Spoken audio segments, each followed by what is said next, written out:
ಪರಾಶರಸ್ಸುನುಃ ಸತ್ಯವತಿ ಹೃದಯನಂದನೋ ವ್ಯಾಸಃ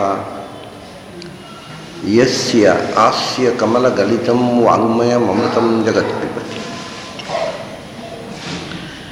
ಭುಜಗಭೋಗಾಭಮುದ್ಯಮ್ಯ ಹೃದ್ಯಂ ನಿಜಭುಜಂ ದಕ್ಷಿಣಂ ಲಕ್ಷಣಾಢ್ಯಂ ಲಲಿತಮುದ್ರಿಕ್ತವಿಜ್ಞಾನಮುದ್ರಂ ಭಜ ಭಜ ಅನಂತಮಿತ್ಯಾಲಪಂತಂ ಪ್ರಣತವಾನ್ ಪ್ರಾಣಿನಾಂ ಪ್ರಾಣಭೂತಂ ಪ್ರಣತಿಭಿಃ ಪ್ರೀಣಯೇ ಪೂರ್ಣಬೋಧಂ ಭವದವೋಷ್ಣೇನ ತಾತಪ್ಯಮಾನಾನ್ ಭುವಿ ಪರಂ ನಾಥಮಪ್ರೇಕ್ಷಮಾಣಾನ್ ಭುವನಮಾನ್ಯೇನ ಚ ಅನ್ಯೇನ ದೋಷ್ಣಾ ಭವತು ಭೀರ್ಮಾ ಇತಿ ನಃ ಸಾಂತ್ವಯಂತಂ ಪ್ರಣತವಾನ್ ಪ್ರಾಣಿನಾಂ ಪ್ರಾಣಭೂತಂ ಪ್ರಣತಿಭಿಃ ಪ್ರೀಣಯೇ ಪೂರ್ಣಬೋಧಂ ನಾರಾಯಣಂ ಸುರಗುರುಂ ಜಗದೇಕನಾಥಂ ಭಕ್ತಪ್ರಿಯಂ ಸಕಲಲೋಕನಮಸ್ಕೃತಂ ಚ ತ್ರೈಗುಣ್ಯವರ್ಜಿತಂ ಅಜಂ ವಿಭುಂ ಆದ್ಯಂ ಈಶಂ ವಂದೇ ಭವಘ್ನಂ ಅಮರಾಸುರಸಿದ್ಧವಂದ್ಯಂ ನಾರಾಯಣಂ ನಮಸ್ಕೃತ್ಯ ನರಂ ಚೈವ ನರೋತ್ತಮಂ ದೇವೀಂ ಸರಸ್ವತೀಂ ವ್ಯಾಸಂ ತಥೋ ಜಯಮುದೀರೇ. ನನ್ನ ಅಧ್ಯಾತ್ಮ ಬಂಧುಗಳೇ, ಕೃಷ್ಣನ ಉಪಾಸನೆಯ ದಾರಿಯನ್ನು ತೋರುವ ಅದ್ಭುತವಾದಂಥ ಒಂದು ಉಪದೇಶ, ಅದನ್ನು ಒಂದೊಂದು ಶ್ಲೋಕವನ್ನು ನಾವು ಸ್ವಲ್ಪ ಸ್ವಲ್ಪ ಎಡೆಯಾಗಿ ನೋಡ್ತಾ ಬರ್ತಾ ಇದ್ದೀವಿ. ಮುಂದೆ ಒಂದು ಶ್ಲೋಕ ಬರುತ್ತೆ, ಸಮಂ ಪಶ್ಯನ್ ಹಿ ಸರ್ವತ್ರ ಸಮವಸ್ಥಿತಮೀಶ್ವರಂ ನ ಹಿನಸ್ತಿ ಆತ್ಮನಾತ್ಮಾನಂ ತಥೋ ಯಾತಿ ಪರಾಂ ಗತಿಂ. ಹಿಂದೆ ಹೇಳಿದ್ದನ್ನೇ ಇನ್ನೊಂದು ರೀತಿಯಿಂದ ಹೇಳ್ತಾರೆ. ಅದು ಹೇಳಿದ ವಿಷಯವೇ ಹೇಳಿದ ಹಾಗೆ ಕಾಣುತ್ತೆ ನಮಗೆ ಮೇಲೆ ನೋಡಿದರೆ. ಸಮಂ ಸರ್ವೇಷು ಭೂತೇಷು ನಿಷ್ಠಂತಂ ಪರಮೇಶ್ವರಂ ಅಂತ ಹಿಂದೆ ಏನು ಹೇಳಿದ್ನೋ ಅದನ್ನೇ ಸಮಂ ಪಶ್ಯನ್ ಹಿ ಸರ್ವತ್ರ ಸಮವಸ್ಥಿತಮೀಶ್ವರಂ. ಮೇಲು ನೋಟಕ್ಕೆ ಅದರದ್ದೇ ರಿಪಿಟೇಷನ್. ಇದನ್ನು ನೀವು ಪುನರುಕ್ತಿ ಅಂತ ಹೇಳ್ತೀರಿ, ರಿಪಿಟೇಷನ್. ಸಾಮಾನ್ಯ ಜನರಿಗೆ ಪುನರುಕ್ತಿಯಾಗಿ ಕಾಣುತ್ತೆ. ಸ್ವಲ್ಪ ಹೆಚ್ಚು ಆಸಕ್ತಿ ಇದ್ದವರು ಪುನರುಕ್ತಿ ಅಲ್ಲ, ಅಭ್ಯಾಸ ಅಂತ ಹೇಳ್ತಾರೆ. ಅಂದರೆ reiteration, it is not repetition, it is reiteration ಅಂತ. ವಸ್ತುತಃ ಅದು ಎರಡೂ ಅಲ್ಲ. ಪುನರುಕ್ತಿ ಅನ್ನುವಂಥ ಪ್ರಶ್ನೆಯೇ ಇಲ್ಲ. ಏಕೆಂದರೆ ಕೆಲವು ಬೇರೆ ವಿಶೇಷಗಳು ಸಿಗಿವೆ. ಅಭ್ಯಾಸವೂ ಅಲ್ಲ. ಅಭ್ಯಾಸ ಯಾವಾಗಲೂ ಅಭ್ಯಾಸದ ನಿಯಮ ಏನು ಅಂದರೆ, ಅಭ್ಯಾಸ ಅಂದರೆ ರಿಪೀಟೆಡ್ಲಿ ಟೆಲ್ಲಿಂಗ್ ಅಂತ. ಹೇಳಿದ್ದನ್ನು ಮತ್ತೆ ಪುನಃ ಹೇಳೋದು. ಯಾಕೆಂದರೆ ಒತ್ತು ಕೊಡುವುದಕ್ಕೋಸ್ಕರ, ಸ್ಟ್ರೆಸ್ ಮಾಡೋದಕ್ಕೋಸ್ಕರ, ನಮ್ಮ ಅಭಿಪ್ರಾಯವನ್ನು ಸ್ಟ್ರೆಸ್ ಮಾಡೋದಕ್ಕೋಸ್ಕರ ನಾವು ಮತ್ತೆ ಮತ್ತೆ ಇವಾಗ ನನಗೆ ನಿಮ್ಮನ್ನು ನನ್ನ ಮನೆ ಕರೀಬೇಕು ಅಂತ ಆಸೆ ಇದೆ. ನೀವು ನಾಳೆ ನಮ್ಮ ಮನೆಗೆ ಬನ್ನಿ, ನೀವು ನೋಡುವ ಅಂತ ಅರ್ಧ ಮಾಡ್ತೀರಿ. ನೀವು ನಾಳೆ ನಮ್ಮ ಮನೆಗೆ ಬನ್ನಿ, ದಯವಿಟ್ಟು ಬನ್ನಿ ಅಂತ ನಾನು ಮತ್ತೊಮ್ಮೆ ಹೇಳಿದಾಗ, ಅಯ್ಯೋ ಅವನು ಅಷ್ಟು ಹೇಳಿದ್ದಾನೆ, ಹೋಗದಿರುವುದು ಹಾಗೆ ಅಂತ ಕಾಣಲಿಕ್ಕೆ ಪ್ರಾರಂಭ ಆಗುತ್ತೆ. ಹಾಗಾಗಿ ನಮ್ಮ ಆ ಆಶಯವನ್ನು, ಅದರಲ್ಲಿ ನಮಗೆ ತಾತ್ಪರ್ಯ ಇದೆ, ನಾನು ಸುಮ್ಮನೆ ಮುಖಕ್ಕೋಸ್ಕರ ಎದುರಿನಲ್ಲಿ ಒಂದೇನೊಂದು ವ್ಯಾವಹಾರಿಕವಾಗಿ ಹೇಳ್ತಾ ಇಲ್ಲ, ಐ ಮೀನ್ ಇಟ್ ಅಂತ. ನಾನು ಏನು ಹೇಳ್ತೇನೋ ಅದನ್ನು ಮನಃಪೂರ್ವಕವಾಗಿ ಹೇಳ್ತೇನೆ ಅಂತ ಹೇಳೋದಕ್ಕೋಸ್ಕರ ರಿಪೀಟ್ ಮಾಡ್ತಾರೆ.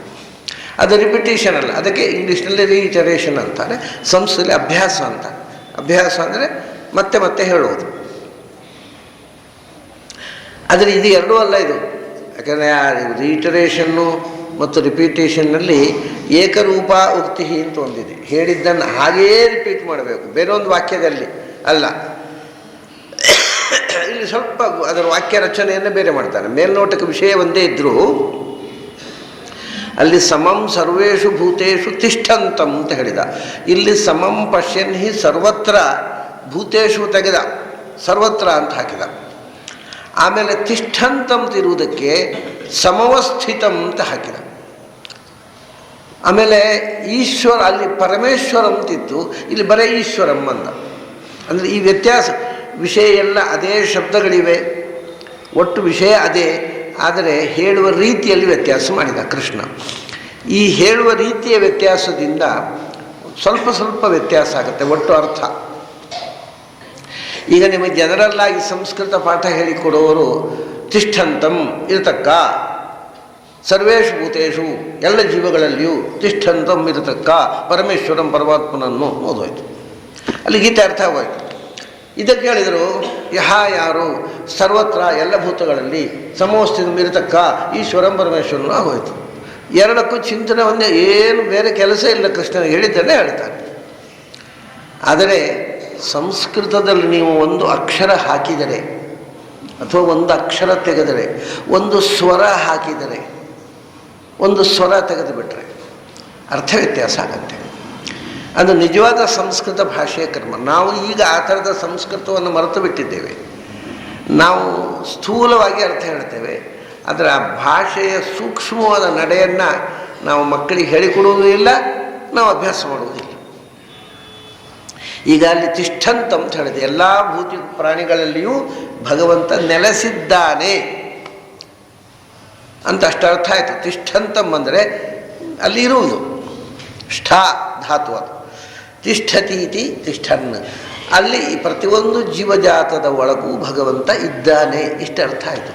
ಇಲ್ಲಿ ಅದನ್ನೇ ಸ್ಥಿತಂ ಅಂತ ಹೇಳ್ಬೋದಿತ್ತು, ಅಷ್ಟೇ ಅರ್ಥ ಆಗೋದು. ತಿಷ್ಠಂತಂ ಮತ್ತು ಸ್ಥಿತಂ ಅನ್ನೋದಕ್ಕೆ ವ್ಯತ್ಯಾಸ ಏನು ಅಂದರೆ, ತಿಷ್ಠಂತಂ ಅನ್ನೋದು ವರ್ತಮಾನ ಕಾಲದಲ್ಲಿ ಈಗಲೂ ಇದ್ದಾನೆ ಅಂತ ಹೇಳುತ್ತೆ. ಅದು ಸ್ಥಿತಂ ಅಂದರೆ ಇದ್ದ ಅನ್ನೋ ಅರ್ಥವನ್ನು ಹೇಳುತ್ತೆ. ದೇವರಿಗಾಗುವಾಗ ಎಲ್ಲ ಕಾಲವೂ ಒಂದೇ ಆದ್ದರಿಂದ, ಅಂದರೆ ಅವನು ಹಿಂದೆ ಇದ್ದ, ಈಗ ಇರ್ತಾನೆ, ಮುಂದೆ ಇರ್ತಾನೆ, ತ್ರಿಕಾಲಕ್ಕೆ ಒಂದೇ ಮಾಡಿಕೊಂಡ್ರೆ ತಿಷ್ಠಂತಂ ಮತ್ತು ಸ್ಥಿತಂ ಅನ್ನೋದು ಸುಮಾರಾಗಿ ಒಂದೇ ಅರ್ಥ ಆಗ್ಬೋದು. ಯಾಕೆ ಎರಡು ಥರ ಹೇಳಿದ ಅಂದರೆ, ಹೌದು ಈಗ ಇದ್ದಾನೆ ಅಂತ ಹೇಳಿದರು, ಹಿಂದೆ ಇದ್ದ ಅಂತ ಹೇಳಲಿಲ್ಲ ಕೃಷ್ಣ ಅಂತ ಸಂಶಯ ಬೇಡ, ಹಿಂದೆಯೂ ಇದ್ದ ಈಗಲೂ ಇದ್ದಾನೆ, ಅದಕ್ಕೋಸ್ಕರ ಎರಡು. ಆದರೆ ಇಲ್ಲಿ ಒಂದು ಸಂ ಮತ್ತು ಅವ ಅಂತ ಎರಡು ಉಪಸರ್ಗಗಳು ಅಂತಾರೆ. ಅದಕ್ಕೆ ಉಪಸರ್ಗಗಳು ಅಂದರೆ ನಾವು ಬಳಸತಕ್ಕಂಥ ಶಬ್ದಕ್ಕೆ, ಮುಖ್ಯವಾಗಿ ಧಾತುವಿಗೆ ಮತ್ತು ಧಾತುಜನ್ಯವಾದ ಶಬ್ದಕ್ಕೂ ಆಗುತ್ತೆ, ಶಬ್ದಕ್ಕೆ ಒಂದು ಪ್ರಿಫಿಕ್ಸ್, ಅದು ಉಪಸರ್ಗ ಅಂತ. ಅದಕ್ಕೆ ಒಂದು ಅಕ್ಷರವನ್ನು, ಒಂದು ಶಬ್ದವನ್ನು ಸೇರಿಸಿದರೆ ಇಡೀ ಧಾತುವಿನ ಅರ್ಥವೇ ಬೇರೆ ಆಗುತ್ತೆ. ಈಗ ಸ್ಥಿತಂ ಅನ್ನೋದಕ್ಕೂ ಅವಸ್ಥಿತಂ ಅನ್ನೋದಕ್ಕೂ ಸಂಸ್ಥಿತಂ ಅನ್ನೋದಕ್ಕೂ ಸಮೋಸ್ಥಿತಂ ಅನ್ನೋದಕ್ಕೂ ಇದಕ್ಕೆ ಬೇರೆ ಬೇರೆ ಅರ್ಥ ಇದೆ. ಆದರೆ ಇವತ್ತು ಅರ್ಥ ಬೇರೆ ಬೇರೆ ಹೇಳೋಲ್ಲ, ಎಲ್ಲ ಒಟ್ಟಿಗೆ ಸುಲಭೀಕರಣ. ಈಗ ನಿಮಗೆ ಸ್ಪಷ್ಟ ಉದಾಹರಣೆ ಕೊಡಬೇಕಾಗಿದ್ದರೆ, ಇದು ಹಾರ ಅಂತ ಒಂದು ಶಬ್ದ ಇದೆ, ಅದು ಹೃನ್ಯದ ಹರತಿ. ಹರತಿ ಅಂದರೆ ತರುವುದು, ಬ್ರಿಂಗ್ಸ್ ಅಂತ ಹೇಳ್ತಾರಲ್ಲ, ಟು ಬ್ರಿಂಗ್. ಹರ ಅಂದರೆ ಟು ಬ್ರಿಂಗ್ ಅಂತ. ಪುಸ್ತಕಂ ಹರತಿ ಅಂದರೆ ಪುಸ್ತಕ ಒಯ್ತಾನೆ. ಆದರೆ ಇದಕ್ಕೆ ಒಂದು ಪ್ರಿಫಿಕ್ಸ್ ಹಾಕ್ತಾ ಹೋಗಿ. ಹರ ಅಂದರೆ ಹರಣ, ಒಯ್ಯುವಿಕೆ. ಹಾರ ಅಂದರೆ ಕುತ್ತಿಗೆಗೆ ಹಾಕ್ಕೊಳ್ಳತಕ್ಕಂಥದ್ದು ಅಂತೇವೆ ನಾವು. ಅದಕ್ಕೆ ಆ ಸೇರಿಸಿದರೆ ಕುತ್ತಿಗೆ ಒಳಗೆ ಹಾಕುವುದು, ಹೊರಗೆ ಹಾಕುವುದಲ್ಲ. ಆಹಾರ ಆಯಿತು, ಅದು ಇಲ್ಲಿ ಹೊರಗೆ ಹಾಕೊಳ್ಳೋದಲ್ಲ, ಒಳಗೆ ಹಾಕೊಳ್ಳೋದು. ಆಹಾರ ಬೇರೆ, ಹಾರ ಬೇರೆ, ಶಬ್ದ ಒಂದೇ, ಗಮನಿಸಿ. ಪ್ರಿಫಿಕ್ಸ್ ಮಾತ್ರ ಬೇರೆ ಆಯಿತು. ಆಮೇಲೆ ಅಷ್ಟೇ ಅಲ್ಲ, ನಮಗೆ ಆಹಾರ ಆದಮೇಲೆ ವಿಹಾರ ಬೇಕು. ಓಹೋ, ಇದು ಬೇರೆ, ವಿಹಾರ ಅಂತಂದರೆ ಬೇರೆ, ಅದು ಎಲ್ಲ ಪಾರ್ಕಿನ ಕಡೆಗೆ ಹೋಗಬೇಕು. ಸೊ ಹಾರ ಇದ್ದದ್ದು ಆಹಾರ ಆದಾಗ ಬೇರೆ ಅರ್ಥ ಆಯಿತು. ಇದು ಯಾಕಂದರೆ ಎಲ್ಲರಿಗೂ ಅರ್ಥವಾಗುವ ನಮ್ಮ ಬಳಕೆಯಲ್ಲಿ ಇರ್ತಕ್ಕ ಶಬ್ದವನ್ನು ನಾನು ನಿಮಗೆ ಹೇಳ್ತಾ ಇರೋದು. ವಿಹಾರ ಅಂತ ಬೇರೆ ಅರ್ಥ ಆಯಿತು.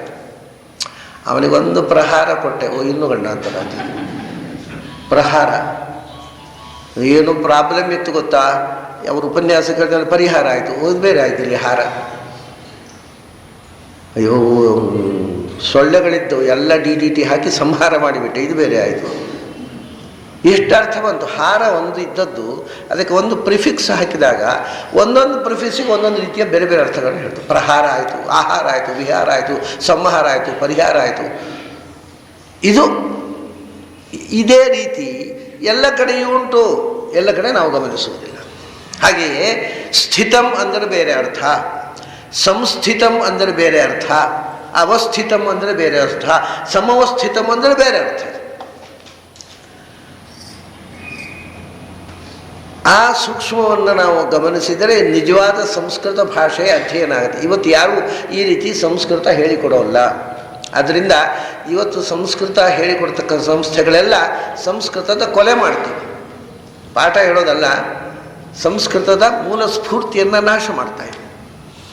ಏನು ಅವಸ್ಥಿತಂ ಸಂಸ್ಥಿತಂ ಅಂದರೆ ದೊಡ್ಡ ಸಂಗತಿ ಅಂದರೆ ನೋಡಿ,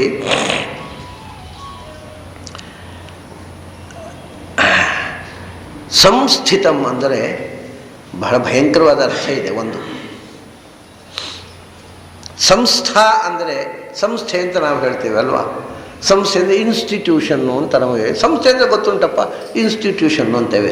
ಸಂಸ್ಕೃತದಲ್ಲಿ ಸಂಸ್ಥಾ ಅನ್ನೋದಕ್ಕೆ ಅನೇಕ ಅರ್ಥ ಇದೆ. ಒಂದು ಅರ್ಥ ಡಿಸ್ಟ್ರಕ್ಷನ್ನು ಅಂತ. ಸಂಸ್ಥಿತ ಅಂತಂದರೆ ನಮ್ಮಲ್ಲಿ ಇದ್ದಾನೆ ಅಂತಲ್ವ, ಸಂಸ್ಥೆಯಲ್ಲಿ ಇಲ್ಲ ಅಂತ ಅರ್ಥ, ನಾಶವಾಗಿ ಹೋದ ಅಂತ. ಸಂಸ್ಥಾ ನಾಶ, ಸಂಸ್ಥಿತ ನಷ್ಟ ಅಂತ. ನಾಶವಾಗಿ ಹೋದದ್ದು ಅನ್ನೋ ಅರ್ಥವು ಇದೊಂದು ಅರ್ಥ ಹೇಳಿದ್ದಾನೆ. ಹಾಗೆ ಎಷ್ಟು ಸಂಸ್ಕೃತ ಭಾಷೆಯ ಮೂಲ ಸ್ಫೂರ್ತಿಯನ್ನು ಹುಡುಕುವುದು ಎಷ್ಟು ಕಷ್ಟ ಅನ್ನೋದಕ್ಕೋಸ್ಕರ ನಾನು ಇದನ್ನು ಹೇಳ್ತಾ ಇರೋದು. ಆಮೇಲೆ ಅವಸ್ಥಿತ, ನಾವು ಹೇಳ್ತಾರೆ ನಮ್ಮ ಅವಸ್ಥೆ ಇದು ಬರೀ ಸ್ಥಿತ ಅಲ್ಲ, ಅವಸ್ಥೆ. ಅವಸ್ಥೆ ಅಂದರೆ ಏನು ಅವಸ್ಥೆವಂತಪ್ಪ ಅಂತೇವೆ ನಾವು. ಏನೋ ಒಂದು ಪ್ರಾಬ್ಲಮ್ ಉಂಟು ಅದರಲ್ಲಿ ಅವಸ್ಥಿತ ಬನ್ನುವಲ್ಲಿ. ಸಂಸ್ಥಿತ ಬನ್ನುವಲ್ಲಿ ಏನೋ ಒಂದು ನಾಶದ ಸೂಚನೆ ಇದೆ. ಅವಸ್ಥಿತ ಬನ್ನುವಲ್ಲಿ ಯಾವುದೋ ಒಂದು ಅವಸ್ಥೆಯ ಸೂಚನೆ ಇದೆ.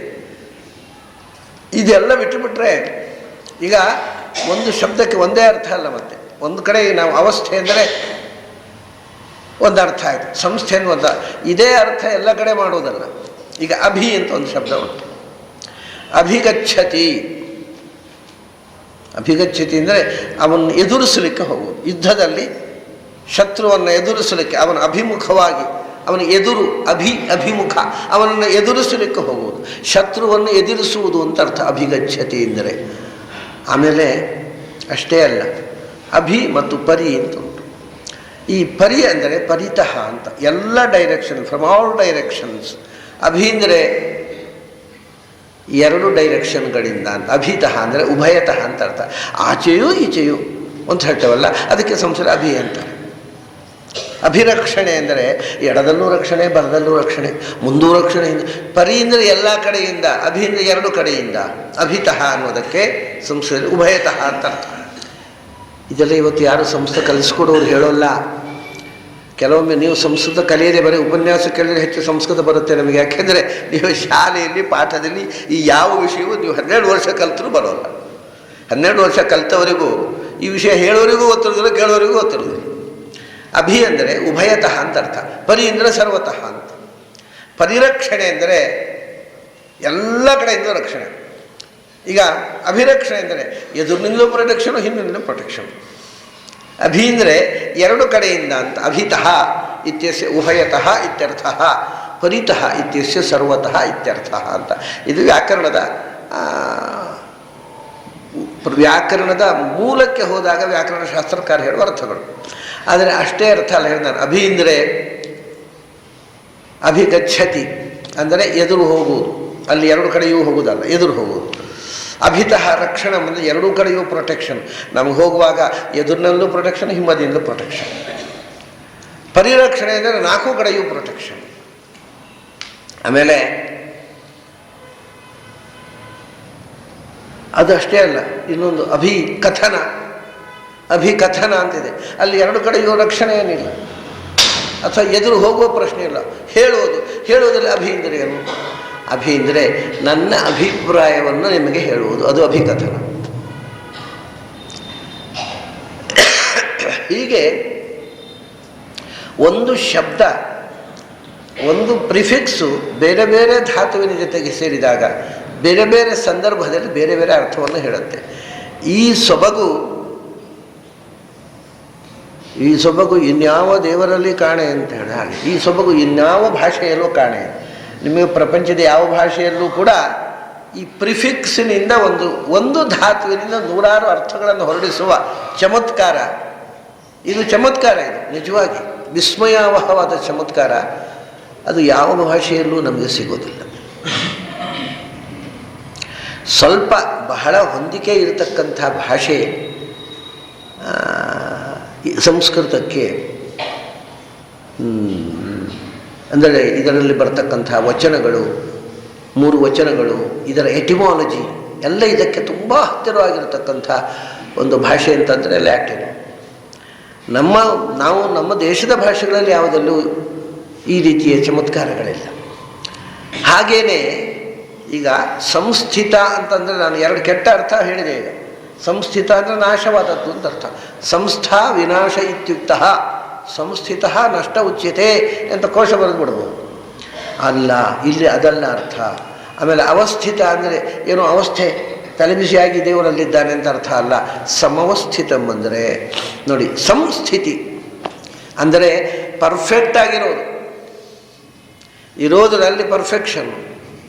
ಯಾಕೆಂದರೆ ಭಗವಂತ ನಾವು ಈ ದೇಹದೊಳಗಿದ್ದೇವೆ, ನಾವು ಬರೇ ಸ್ಥಿತರು, ಅವನು ಸಂಸ್ಥಿತ ಅಂತ.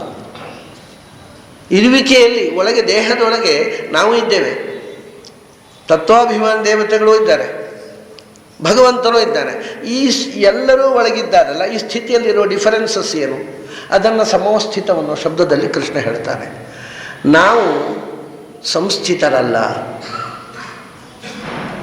ನಾವು ಸಂಸ್ಥಿತರಲ್ಲ. ಯಾಕೆಂದರೆ ಬರೇ ಇರೋದು, ನಮಗೆ ಒಳಗಿದ್ದು ಕೂಡ ನಮಗೆ ಒಳಗೆ ಎಲ್ಲಿದ್ದೇವೆ, ಯಾಕಿದ್ದೇವೆ, ಹಾಗಿದ್ದೇವೆ ಏನೂ ಗೊತ್ತಿಲ್ಲ. ಮತ್ತು ನಾವು ಒಳಗಿರೋದರಿಂದ ತಾಪತ್ರಯಗಳೇ, ದುಃಖಗಳನ್ನು ಅನುಭವಿಸ್ತಾ ಇದ್ದೇವೆ. ನಾವು ಮೂರು ಅವಸ್ಥೆಗಳಲ್ಲಿ ಎರಡು ಅವಸ್ಥೆ ದುಃಖದ್ದು. ನಿನ್ನೆ ಒಂದು ಪ್ರಶ್ನೆ ಹಾಕಿದ್ದೆ ನಾನು. ದೇಹದ ಒಳಗೆ ಜೀವ ಇದ್ದಾನೆ, ಅವನಿಗೆ ದುಃಖ ಇದೆ, ಅದರಿಂದ ಸುಖ ಇದೆ. ಭಗವಂತನಿಗೆ ದುಃಖ ಇಲ್ಲ ಆದರೆ ಸುಖ ಯಾಕೆ ಇರುತ್ತೆ? ದುಃಖ ಇಲ್ಲದೆ ಸುಖವೂ ಇರಲಿಕ್ಕೆ ಸಾಧ್ಯ ಇಲ್ಲ ಅಂತ ಒಂದು ಪ್ರಶ್ನೆ. ಅದಕ್ಕೆ ಅವನು ಹೇಳಿದ್ದು ವಿನಶ್ಯತ್ಸು ಅವಿನಶ್ಯಂತಂತ ಒಂದು ಮಾತು ಹೇಳಿದ್ದ. ವಿನಾಶ ಅಂತಂದರೆ ದುಃಖವೂ ಒಂದು ವಿನಾಶ ಅಂತ ಹೇಳ್ತೀನಿ ನಾನು. ಹಾಗಾದರೆ ದುಃಖ ಇದ್ದ ಜೀವದ ಒಳಗೆ ಇದ್ದು ದುಃಖ ಇಲ್ಲದೇ ಇದ್ದಾನೆ ಅಂತ ಅನ್ನೋ ಶಬ್ದವನ್ನು ಬಳಸಿದ ಕೃಷ್ಣ. ಅರ್ಥಾತ್ ಜೀವನಿಗೆ ದುಃಖ ಇದೆ, ಆದರೆ ಭಗವಂತನಿಗಿಲ್ಲ. ಆದರೆ ಸುಖ ಇದೆ. ಅದು ಹೇಗೆ? ನಮ್ಮ ಲಾಜಿಕ್ ಹೇಳಿದ್ದೇವಲ್ವ, ದುಃಖ ಇದ್ದರೆ ಸುಖ ಇರಲೇಬೇಕು, ಸುಖ ಇದ್ದರೆ ದುಃಖ ಇರಲೇಬೇಕು. ಒಂದು ಇಲ್ಲ ಒಂದು ಇದೆ ಅಂತ ಹೇಳಲಿಕ್ಕೆ ಆಗೋದಿಲ್ಲಲ್ಲ ಅಂದರೆ ಅಲ್ಲ ಅಂದರೆ ನೀವು ಸಿಕ್ಕಿ ಬಿದ್ದರೆ ಅದರಲ್ಲಿ. ಯಾಕೆಂದರೆ ಭಗವಂತನಿಗೆ ಜ್ಞಾನ ಇದೆ ಅಂತ ಒಪ್ತೀರಲ್ವ. ದುಃಖ ಇಲ್ಲ, ಅದು ಜ್ಞಾನ ಇದೆ ಅಂತ ಹೋಗ್ತೀರಿ. ದುಃಖ ಇಲ್ಲ, ಅದರಿಂದ ಸುಖ ಇಲ್ಲ. ಅದೇ ರೀತಿ ನಾನು ಹೇಳಿದರೆ ಭಗವಂತನಿಗೆ ಅಜ್ಞಾನ ಇಲ್ಲ, ಅದರಿಂದ ಜ್ಞಾನ ಇಲ್ಲ ಅಂತ ಹೇಳಿಬಿಟ್ರೆ ವಸ್ತುತಃ ತಪ್ಪಿದು. ಅಜ್ಞಾನ ಇಲ್ಲ, ಅದರಿಂದ ಈಗ ಸುಖ ದುಃಖದ ವಿಷಯ ಬೇರೆ. ಅಜ್ಞಾನ ಇಲ್ಲ, ಅದರಿಂದ ಜ್ಞಾನವೂ ಇಲ್ಲ ಅಂತಂದರೆ ಕಾಂಟ್ರಾಕ್ಟ್. ಅಜ್ಞಾನ ಅಂದರೆ ಜ್ಞಾನ ಇರಲೇಬೇಕು. ಆದರೆ ಅಜ್ಞಾನವೂ ಇಲ್ಲ ಜ್ಞಾನವೂ ಇಲ್ಲ ಅಂತ ಹೇಳಲಿಕ್ಕೆ ಬರುತ್ತೆ, ವಿರೋಧ ಏನೂ ಇಲ್ಲ. ಯಾಕೆಂದರೆ ನಿಮ್ಮ ತೋಟದಲ್ಲಿ ಒಂದು ಹೂವಿನ ಗಿಡ ಇದೆ, ಅದಕ್ಕೆ ಜ್ಞಾನವೂ ಇಲ್ಲ ಜ್ಞಾನವೂ ಇಲ್ಲ. ಹಾಗಾದರೆ ಜ್ಞಾನ ಇಲ್ಲದಿದ್ದರೆ ಅಜ್ಞಾನ ಇರಬೇಕು, ಜ್ಞಾನ ಇರಬೇಕು ಅನ್ನೋ ವಾದವೂ ಹೊರಟೋಯ್ತು. ಈಗ ತೋಟದಲ್ಲಿ ಇರತಕ್ಕಂಥ ಒಂದು ಮರಕ್ಕೆ ಜ್ಞಾನ ಉಂಟಾ? ಇಲ್ಲ. ಮತ್ತು ಅಜ್ಞಾನ ಉಂಟಾ? ಅದೂ ಇಲ್ಲ. ಯಾಕೆಂದರೆ ನಾವು ಯಾರಾದರೂ ಒಬ್ಬ ಮನುಷ್ಯ ಕಲಿಬೇಕಾದವ 18 ವರ್ಷ ಆಯಿತು, ಇನ್ನೂ ದಡ್ಡ ಅಜ್ಞಾನಿ ಅಂತೇವೆ. ನಾವು ಗಿಡ ನೆಟ್ಟೋದು 18 ವರ್ಷ ಆಯಿತು, ಇನ್ನೂ ದಡ್ಡ ಅಜ್ಞಾನಿ, ಬುದ್ಧಿ ಇಲ್ಲ ಅದಕ್ಕೆ ಅಂತ ಹೇಳ್ತೇವೆ. ಮರಕ್ಕೆ ಇಲ್ಲ. ಯಾಕೆಂದರೆ ಎಲ್ಲಿ ಜ್ಞಾನ ಇರುವುದು ಒಳ್ಳೆ ಅಜ್ಞಾನ ಇರುವುದು. ಅದು ಜ್ಞಾನ ಇಲ್ಲ, ಅಜ್ಞಾನವೂ ಇಲ್ಲ ಮರದಲ್ಲಿ. ಯಾಕೆಂದರೆ ಅಜ್ಞಾನ ಅಂದರೆ ನಿಗೇಷನ್ ಆಫ್ ಜ್ಞಾನ ಅಲ್ಲ, it is A positive thing. ಅದು ಭಾವರೂಪ ಅಜ್ಞಾನ. ಆಗ ಇಲ್ಲ, ಅದನ್ನ ಅಜ್ಞಾನ ಅಂದರೆ ಜ್ಞಾನದ ಅಭಾವ ಅಂತ ಇಷ್ಟೇ ತಿಳ್ಕೊಂಡಿರ್ತಾರೆ ಜನ. ಯಾಕೆಂದರೆ ನಮಗೆ ಎಲ್ಲ ತಿಳುವಳಿಕೆಯೂ ಹೀಗೆ, ನಮ್ಮ ತಿಳುವಳಿಕೆಯೇ ಅಜ್ಞಾನ. ನಾವು ತಿಳ್ಕೊಂಡದ್ದು ತಪ್ಪುಗಳೇ ಹೆಚ್ಚು, ಸರಿಯಾದ ತಿಳುವಳಿಕೆ ಇಲ್ಲ. ಅದರಿಂದ ಜ್ಞಾನ ಇಲ್ಲದಿದ್ದರೂ ಅಜ್ಞಾನವೂ ಇಲ್ಲ, ಎರಡೂ ಇಲ್ಲದೆ ಇರುವುದು ಉಂಟು, ಎರಡೂ ಇರುವುದು ಒಟ್ಟಿಗೆ ಉಂಟು. ನಮ್ಮಲ್ಲಿ ಎರಡೂ ಇದೆ, ಜ್ಞಾನವೂ ಇದೆ ಅಜ್ಞಾನವೂ ಇದೆ. ಮರದಲ್ಲಿ ಜ್ಞಾನವೂ ಇಲ್ಲ ಅಜ್ಞಾನ ಇಲ್ಲ. ಭಗವಂತನಲ್ಲಿ ಅಜ್ಞಾನ ಇಲ್ಲ ಜ್ಞಾನ ಇದೆ, ಇಷ್ಟೇ. ಎರಡೂ ಇಲ್ಲ, ಎರಡೂ ಇದೆ, ಎರಡರಲ್ಲಿ ಒಂದಿದೆ. ಅದು ನೀವು ಭಗವಂತನಲ್ಲಿ ಜ್ಞಾನ ಇದೆ, ಮತ್ತು ಹಾಗಾದರೆ ಅಜ್ಞಾನ ಮತ್ತು ಜ್ಞಾನ ಜೀವನದಲ್ಲಿ ಒಟ್ಟಿಗಿರೋದು. ಹಾಗಿದ್ದು ಕೂಡ ಭಗವಂತನಲ್ಲಿ ಅಜ್ಞಾನ ಇಲ್ಲ ಜ್ಞಾನ ಇದೆ ಅಂತ ಹೇಳಿದ್ರಿ, ಮತ್ತು ದುಃಖ ಇಲ್ಲ ಸುಖ ಇದೆ ಅಂತ ಯಾಕೆ ಹೇಳಬಾರ್ದು? ಅಲ್ಲ, ಅಂಥದ್ದೊಂದು ಎಲ್ಲೂ ಅನುಭವಕ್ಕೆ ಬರಲಿಲ್ಲ. ಅನುಭವಕ್ಕೆ ಬರಲಿಲ್ಲ. ನೀವು ಒಂದು ಕೆಲಸ ಮಾಡಿ, ರಾತ್ರಿ ನಿದ್ರೆ ಮಾಡಿ, ಹೋಗಿ ಚಂದ ಮಾಡಿ, ವೇದಾಂತದ ಪುಸ್ತಕ ಮುಚ್ಚಿಟ್ಟು ವೇದಾಂತದ ಯೋಚನೆಯನ್ನೇ ಬಿಟ್ಟು ಫಸ್ಟ್ ಕ್ಲಾಸ್ ನಿದ್ರೆ ಮಾಡಿ. ಬೆಳಗಾತ ಎದ್ದು ಏನಾಯಿತು? ನಿದ್ರೆ ಬಂತು. ನಿದ್ರೆಯಲ್ಲಿ ಏನಾಯಿತು? ಆನಂದವಾಗಿ ನಿದ್ರೆ ಬಂತು. ಅರೆ, ದುಃಖ ಆಯಿತಾ? ಇಲ್ಲ. ಮತ್ತು ದುಃಖ ಇಲ್ಲದ ಆನಂದ ಇಲ್ಲ ಅಂತ ಹೇಳಿದರೆ ನಿಮಗೆ ನಿದ್ರೆಯಲ್ಲಿ ಹೇಗೆ ಬಂತು? ಒಮ್ಮೆ ನಿದ್ರೆಯನ್ನು ನೀವು ನಿದ್ರೆಯಲ್ಲಿ ಎಚ್ಚರಾಗಿ ನಿದ್ರೆಯಲ್ಲಿ ಯಾವತ್ತೂ ಯಾರಿಗೂ ದುಃಖ ಆದದ್ದಿಲ್ಲ. ಹಾಗಾದರೆ ದುಃಖ ಇಲ್ಲದ ಆನಂದ ಇಲ್ಲ ಅಂತ ಹೇಳೋರಿಗೆ ತಮ್ಮ ನಿದ್ರೆಯೇ ಎಚ್ಚರವೇ ಇಲ್ಲ, ಅವ್ರಿಗೇನು ಶಾಸ್ತ್ರ ಹೇಳ್ತಾರೆ? ನಿದ್ರೆಯಲ್ಲಿ ಆನಂದ ಇದೆ ಎಲ್ಲರಿಗೂ, ಪ್ರಾಣಿಗಳಿಂದ ಹಿಡಿದು ಕ್ರಿಮಿಕೀಟಗಳಿಂದ ಹಿಡಿದು. ಇದು ಸಾರ್ವಕಾಲಿಕವಾದ ಸಾರ್ವತ್ರಿಕವಾದ ಎಕ್ಸ್ಪೀರಿಯನ್ಸ್, ಇದೇನು ದೊಡ್ಡ ಸಾಧನೆ ಅಲ್ಲ. ಅದು ನಿದ್ರೆಯಲ್ಲಿ ಯಾರಿಗೂ ದುಃಖ ಆಗೋದಿಲ್ಲ. ಅದು ಯಾಕೆ ಅಂತ ಅನ್ನೋದು ಕೂಡ ಹಿಂದೆ ಯೋಚನೆ ಮಾಡಿದೆ. ಯಾಕೆ ದುಃಖ ಆಗೋದಿಲ್ಲ? ದುಃಖ ಆಗುವುದು ಒಂದು ಅನುಭವದಿಂದ ಅಲ್ಲ, ನನ್ನದು ಅನ್ನುವ ಫೀಲಿಂಗಿನಿಂದ ದುಃಖ ಆಗೋದು. ದುಃಖ ಅನ್ನೋದೊಂದು ಸ್ವತಂತ್ರ ಅನುಭವ ಅಲ್ಲ. ಇವಾಗ ನಿಮ್ಮ ಕೈಯಲ್ಲಿ ಗಾಯ ಆದರೆ ನೀವು ನೋವು ಅಂತ ಹೇಳ್ತೀರಿ, ಕೈ ನೋವು, ಗಾಯ ಆಯಿತು, ನನಗೆ ನೋವಾಗೋದಿಲ್ಲ. ಯಾಕೆ? ಅದು ನನ್ನ ಕೈಯಲ್ಲ, ಆದ್ದರಿಂದ ಅಷ್ಟೇ. ಕೈಗೆ ಗಾಯ ಆದರೆ ನೋವಾಗೋದಲ್ಲ, ನನ್ನ ಕೈ ಅಂತ ನಾನು ತಿಳ್ಕೊಂಡಾಗ ನೋವಾಗೋದು. ನಿದ್ರೆಯಲ್ಲಿ ನನ್ನ ಕೈಯಲ್ಲೇ ಗಾಯ ಇರುತ್ತೆ, ಅದು ನಿದ್ರೆ ಬಂದರೆ ನೋವು. ಯಾಕೆಂದರೆ ನನ್ನ ಕೈ ಅನ್ನೋದು ಗೊತ್ತಿಲ್ಲ. I am not aware of my own hand. ನನ್ನ ಕೈ ಅನ್ನುವ ಆ ನನ್ನ ಅನ್ನೋ ಫೀಲಿಂಗ್ ಉಂಟಲ್ವ, ಅದರಿಂದ ದುಃಖ ಬರೋದು. ನಿದ್ರೆಯಲ್ಲಿ ನನ್ನ ಇಲ್ವೇ ಇಲ್ಲ, ನಾನು ಮಾತ್ರ ಇರೋದು, ಅದಕ್ಕೆ ವಿಭಕ್ತಿಯೇ ಇಲ್ಲ. ಐ ಇದೆ, ಮೈ ಇಲ್ಲ. ಯಾವಾಗ ಮೈ ಮೈನಸ್ ಆಯಿತೋ ಐ ಇಸ್ ಬ್ಲಿಸ್ಫುಲ್. ಬಹಳ ಬ್ಯೂಟಿಫುಲ್. ಹಾಗಾಗಿ ನಿದ್ರೆಯಲ್ಲಿ ಆನಂದ ಇದೆ, ದುಃಖ ಇಲ್ಲ. ನಿಮಗೇ ಗೊತ್ತಿದೆ ಆನಂದ, ದುಃಖ ಇಲ್ಲದ ಆನಂದ ಇರುತ್ತೆ ಅಂತ, ಭಗವಂತನಿಗೆ ಯಾಕಿರಬಾರ್ದು? ಅದಕ್ಕೆ ನಿಮಗೆ ನಿದ್ರೆಯಲ್ಲಿ ಇದೆ ಆನಂದ ಅಂತ ಗೊತ್ತುಂಟಲ್ವ, ಅದಕ್ಕೆ ನಿಮಗೆ ಅರ್ಥ ಆಗಬೇಕು ಅಂದರೆ ಭಗವಂತ ಯೋಗ ನಿದ್ರೆ ಮಾಡ್ತಾನೆ ಅಂತ ಹೇಳೋದು ನಾವು. ಅಂದರೆ ಆನಂದವಾಗಿರ್ತಾನೆ ಅಂತ ಅರ್ಥ. ಅದಕ್ಕೆ ನಿದ್ರೆ ಮಾಡೋಲ್ಲ ದೇವರು. ನಮಗೆ ನಿದ್ರೆಯಲ್ಲಿ ಆನಂದ ಅಲ್ವ, ಅದಕ್ಕೆ ದೇವರಿಗೆ ಒಂದು ನಿದ್ರೆ ಹಚ್ಚಿ ಹೇಳಿದರೆ ಅರ್ಥ ಆಗುತ್ತೇನೋ ಅಂತ ಅಷ್ಟೇ. ಆನಂದಮಯನಾಗಿದ್ದಾನೆ. ಹಾಗಾಗಿ ಇವೆಲ್ಲ ನಾವು ಓದಿರತಕ್ಕಂಥ ತಪ್ಪು ಲಾಜಿಕ್ಕುಗಳಿಂದ ನಾವು ಮಾಡ್ತಕ್ಕಂಥ ತೀರ್ಮಾನ. ನಮಗೆ ಅನುಭವ ಇಲ್ಲದ ವಸ್ತುವಿನ ಬಗೆಗೆ ನಾವು ತರ್ಕ ಮಾಡಿದ್ರೆ ಹೀಗೆ ತಪ್ಪು ಹೋಗ್ತೇವೆ, ದಾರಿ ತಪ್ಪಿ ಹೋಗ್ತದೆ. ಜ್ಞಾನಾನಂದಮಯ ಆಯ್ತು, ಈಗ ದುಃಖ ಇಲ್ಲ, ಅಜ್ಞಾನ ಇಲ್ಲ, ಜ್ಞಾನ ಇದೆ, ಆನಂದ ಇದೆ. ಆದ್ದರಿಂದ ಅವನು ಸಂಸ್ಥಿತಮ್ಮನು. ನಮಗೆ ಈ ದೇಹದೊಳಗೆ ನಾವಿದ್ದೇವೆ, ಆದರೂ ನಮಗೆ ಆನಂದ ಇಲ್ಲ, ದುಃಖ ಪಡ್ತಾ ಇದ್ದೇವೆ. ಈ ದೇಹದೊಳಗೆ ನಾವಿದ್ದೇವೆ, ಅದರ ಒಳಗೆ ಏನಿದೆ ಹೇಗಿದೆ ಅಂತ ಗೊತ್ತಿಲ್ಲ, ಅಜ್ಞಾನ. ನಾವು ಅಜ್ಞಾನ ದುಃಖಗಳ ಜೊತೆಗೆ ಇದ್ದರೆ ಅವನು ಸಮ್ಯಕ್ ಸ್ಥಿತ, ವಿದೌಟ್ ಅಜ್ಞಾನ ಆ್ಯಂಡ್ ದುಃಖ. ದುಃಖ ಅಜ್ಞಾನಗಳ ಸ್ಪರ್ಶ ಇಲ್ಲದೆ ಜ್ಞಾನಾನಂದಮಯನಾಗಿ ಇದ್ದಾನೆ. ಇದು ಸಂಸ್ಥಿತ ಅನ್ನೋದರ ಅರ್ಥ. ಡಿಫರೆನ್ಸ್ ಫೀಲ್ ಆಯಿತು. ಸಾಧನೆಯಲ್ಲಿ ಎಷ್ಟು ಕ್ಲಿಯರ್ ಕಟ್ಟಾಗಿ ಕೃಷ್ಣ ಒಂದೊಂದು ಅಕ್ಷರದ ಮೂಲಕ ನೀನು ಏನು ದೇವರು ಏನು ಅನ್ನೋದನ್ನು ಸರಿಯಾಗಿ ತಿಳ್ಕೊ. ನೀನು ದೇಹದೊಳಗಿದ್ದಿ, ಆದರೆ ದುಃಖ ಪಡ್ತಾ ಇದ್ದಿ. ಎಷ್ಟೋ ಜನ ಹೇಳ್ತಾರೆ, ಇದು ಹೋದರೆ ಸಾಕಪ್ಪ, ದೇವರು ಕರ್ಕೊಂಡು ಹೋದರೆ ಸಾಕು. ಅದು ಹೋದರೆ ಏನೋ ಗೊತ್ತಿಲ್ಲ ಇವರಿಗೆ, ಅದು ಏನೋ ದೊಡ್ಡ ಸಂಗತಿ ಅಂತ. ದೇವರು ಇಲ್ಲಿಂದ ಕರ್ಕೊಂಡು ಹೋದರೆ ಸಾಕು, ಯಾಕೆ ಇಲ್ಲೇ ಇಟ್ಟಿದ್ದಾನೆ ಇನ್ನೂ ಗೊತ್ತಿಲ್ಲ. ಅಂದರೆ ಅವರಿಗೆ ಇಲ್ಲಿ ಇರೋದು ಒಂದು ದುಃಖ ಅಂತ ಅನ್ನೋದು ಗೊತ್ತಿದೆ. ಇದರಿಂದ ಹೋದರೆ ಸುಖ ಆಗುತ್ತೋ ದುಃಖ ಆಗುತ್ತೋ ಗೊತ್ತಿಲ್ಲ. ಒಟ್ಟಾರೆ ಇಲ್ಲಿ ಇರುವುದು ಬೇಡ ಅಂತ ಅನಿಸಿದ್ದಾರೆ. ಸೊ ಇದು ಈ ಬಿಟ್ಟರ್ ಎಕ್ಸ್ಪೀರಿಯನ್ಸ್, ಈ ದುಃಖದ ಅನುಭವ ಜೀವನಿಗೆ ಒಳಗಿದ್ದು ದುಃಖ ಅನುಭವಿಸ್ತಾ ಇದ್ದಾನೆ. ಅವನು ಒಳಗಿದ್ದು ದುಃಖ ಅನುಭವಿಸ್ತಾ ಇಲ್ಲ. ಜೀವನ ಒಳಗಿದ್ದು ಒಳಗೆ ಏನೋ ಹೊರಗೇನೋ ಗೊತ್ತಿಲ್ಲದೆ ಅಜ್ಞಾನದಲ್ಲಿದ್ದಾನೆ, ಅವನು ಒಳಗಿದ್ದು ಜ್ಞಾನದಲ್ಲಿದ್ದಾನೆ. ಇದು ದಿಸ್ ಈಸ್ ಸಮ್ ಅನ್ನೋದರಿಂದ ನೀನು ದುಃಖಾಜ್ಞಾನಗಳಿಂದ ಬದ್ಧನಾಗಿ ಒಳಗಿದ್ದಿ, ಅವನು ದುಃಖಾಜ್ಞಾನಗಳಿಲ್ಲದೆ ನೀನು ಬದ್ಧನಾಗಿ, ಯು ಆರ್ ಕಮಿಟೆಡ್. ನೀನು ಬದ್ಧತೆ ಅದರೊಳಗಿರಬೇಕು. ಯಾಕಂದ್ರೆ ನೀನು ಬದ್ಧ, ನೀನು ಹೊರಗೆ ಹೋಗುವ ಸಾಧ್ಯ ಇಲ್ಲ. ಅವನು ಬದ್ಧನಾಗಿ ಅಲ್ಲ, ಸ್ವತಂತ್ರನಾಗಿ ನಿನಗೋಸ್ಕರ ಒಳಗಿದ್ದಾನೆ. ಇದು ಸಮ್ ಅನ್ನೋದರ ಅರ್ಥ. ಈ ಗೀತೆಯನ್ನು ಓದಬೇಕು ಹೀಗೆ. ಅದರ ಒಂದೊಂದು ಅಕ್ಷರದಿಂದ ಏನು ಹೇಳ್ತಾನೆ ಕೃಷ್ಣ. ಯಾಕೆಂದರೆ ಅದನ್ನು ಹೇಳಿದವ ಅಕ್ಷರ ಪುರುಷ, ಶಬ್ದ ಪುರುಷ ಅಲ್ಲ, ವಾಕ್ಯ ಪುರುಷ ಅಲ್ಲ, ಅಕ್ಷರ ಪುರುಷ ಅವ. ಒಂದೊಂದು ಅಕ್ಷರ ಒಂದೊಂದು ಸ್ವರವನ್ನು ಅರ್ಥ ಮಾಡಿಕೊತಾನೆವ. ನಮಗೆ ಆ ಅಭ್ಯಾಸವೇ ಇಲ್ಲ. ಅದು ಒಟ್ಟಿಗೆ ಇಡೀ ಶ್ಲೋಕ ಏನು ಹೇಳ್ರಿ ಅಂತಾರೆ. ಅದೇನೋ ಶಬ್ದದ ಅಕ್ಷರವನ್ನು ಒಡೆದು ನೋಡು ಅಂತಾನೆ ಕೃಷ್ಣ. ಅದರಿಂದ ಸಂಸ್ಥಿತ ಅಂದರೆ ನಮ್ಮಂತೆ ಬದ್ಧತೆಯಿಂದ ದೇಹದೊಳಗಿರುವವನಲ್ಲ, ನಮ್ಮಂತೆ ಅಜ್ಞಾನ ದುಃಖಗಳಿಂದ ಕೂಡಿಕೊಂಡಿರುವವನಲ್ಲ. ಅವನ existence is pure and perfect. ಆಯಿತು, ಸಂಸ್ಥಿತ ಆಯಿತು. ಜ್ಞಾನ ಅಜ್ಞಾನ ಮತ್ತು ದುಃಖ ಇಲ್ಲದೆ ಇರುವವರು ಅಂತ ನೀವು ಇಷ್ಟೇ ಹೇಳಿದರೆ ಸಮ್ಮು. ನಮ್ಮೊಳಗೆ ತತ್ವಾಭಿಮಾನಿ ದೇವತೆಗಳಿದ್ದಾರಲ್ಲ, ಅವರಿಗೂ ಅಜ್ಞಾನ ದುಃಖ ಇಲ್ಲ ಈ ದೇಹದಲ್ಲಿ ಇರುವುದರಿಂದ. ಅವರು ಒಂದು ಮಟ್ಟಕ್ಕೆ ಸಂಸ್ಥಿತರು, ಡಿಪೆಂಡೆನ್ಸ್ ಇದೆ. ಮತ್ತು ಭಗವಂತನಷ್ಟು ಜ್ಞಾನ ಅಲ್ಲದೇ ಇದ್ದರೂ ಕೂಡ ಅವರಿಗೆ ನಮ್ಮ ಯಾವ್ಯಾವ ಇಂದ್ರಿಯಗಳ ಮೂಲಕ ಯಾವ್ಯಾವ ಸಮಯದಲ್ಲಿ ಎಂಥ ಅನುಭವವನ್ನು ನಮಗೆ ಕೊಡಬೇಕು, ಸುಖ ಯಾವಾಗ ಕೊಡಬೇಕು, ದುಃಖ ಯಾವಾಗ ಕೊಡಬೇಕು ಗೊತ್ತಿಲ್ಲದಿದ್ದರೆ ಅವ್ರು ಕೂತು ಮಾಡೋದೇನು ಒಳಗೆ. ಅವರಿಗೆ ಈ ಇಂದ್ರಿಯಗಳ ಮೂಲಕ ಏನೇನು ಕ್ರಿಯೆ ನಡೀಬೇಕು ಅನ್ನೋದು ಗೊತ್ತಿದೆ. ಅವರು ಅದರಿಂದ ನಮಗೆ ದುಃಖ ಬರುವಂತೆ ಸ್ವಿಚ್ ಆನ್ ಮಾಡ್ತಾರೆ, ಆದರೆ ಅವರು ದುಃಖ ಪಡುವುದಿಲ್ಲ. ನಮಗೆ ದುಃಖ ಬಂದಾಗ ನಮಗೆ ದುಃಖವನ್ನು ಕೊಡ್ತಕ್ಕಂಥ ಮನಸ್ಸಿನಲ್ಲಿ ಇರತಕ್ಕಂಥ ತತ್ವಾಭಿಮಾನಿ ದೇವತೆ ಶಿವ ನಮಗೆ ದುಃಖವನ್ನು ಕೊಡ್ತಾನೆ, ಅಜ್ಞಾನವನ್ನು ಕೊಡ್ತಾನೆ. ಆದರೆ ಅವನಿಗೆ ದುಃಖ ಅಜ್ಞಾನ ಆಗೋದಿಲ್ಲ. ಹಾಗಾಗಿ ಒಂದು ದೃಷ್ಟಿಯಿಂದ ತತ್ವಾಭಿಮಾನಿ ದೇವತೆಗಳು ಸ್ಥಿತರಾಗಿದ್ದಾರೆ, ಸಂಸ್ಥಿತರಾಗಿದ್ದಾರೆ. ಕೃಷ್ಣ ಹೇಳ್ತಾನೆ ಅವರು ಬರೀ ಸಂಸ್ಥಿತರು, ನಾನು ಸಮವಸ್ಥಿತ ಅಂದ. ಅಂದರೆ ಒಳಗೆ ಯಾರ್ಯಾರು ಸಂಸ್ಥಿತರಿದ್ದಾರೆ ನಾನು ಬಿಟ್ಟು ಅವರೆಲ್ಲರೂ ನನಗಿಂತ ಅವರರಾಗಿದ್ದಾರೆ, ನಾನು ಅವರ ಮೇಲೆ ಇದ್ದೇನೆ ಅಂತ, ಅವರತೆಯ ಸ್ಥಿತ ಅಂತ.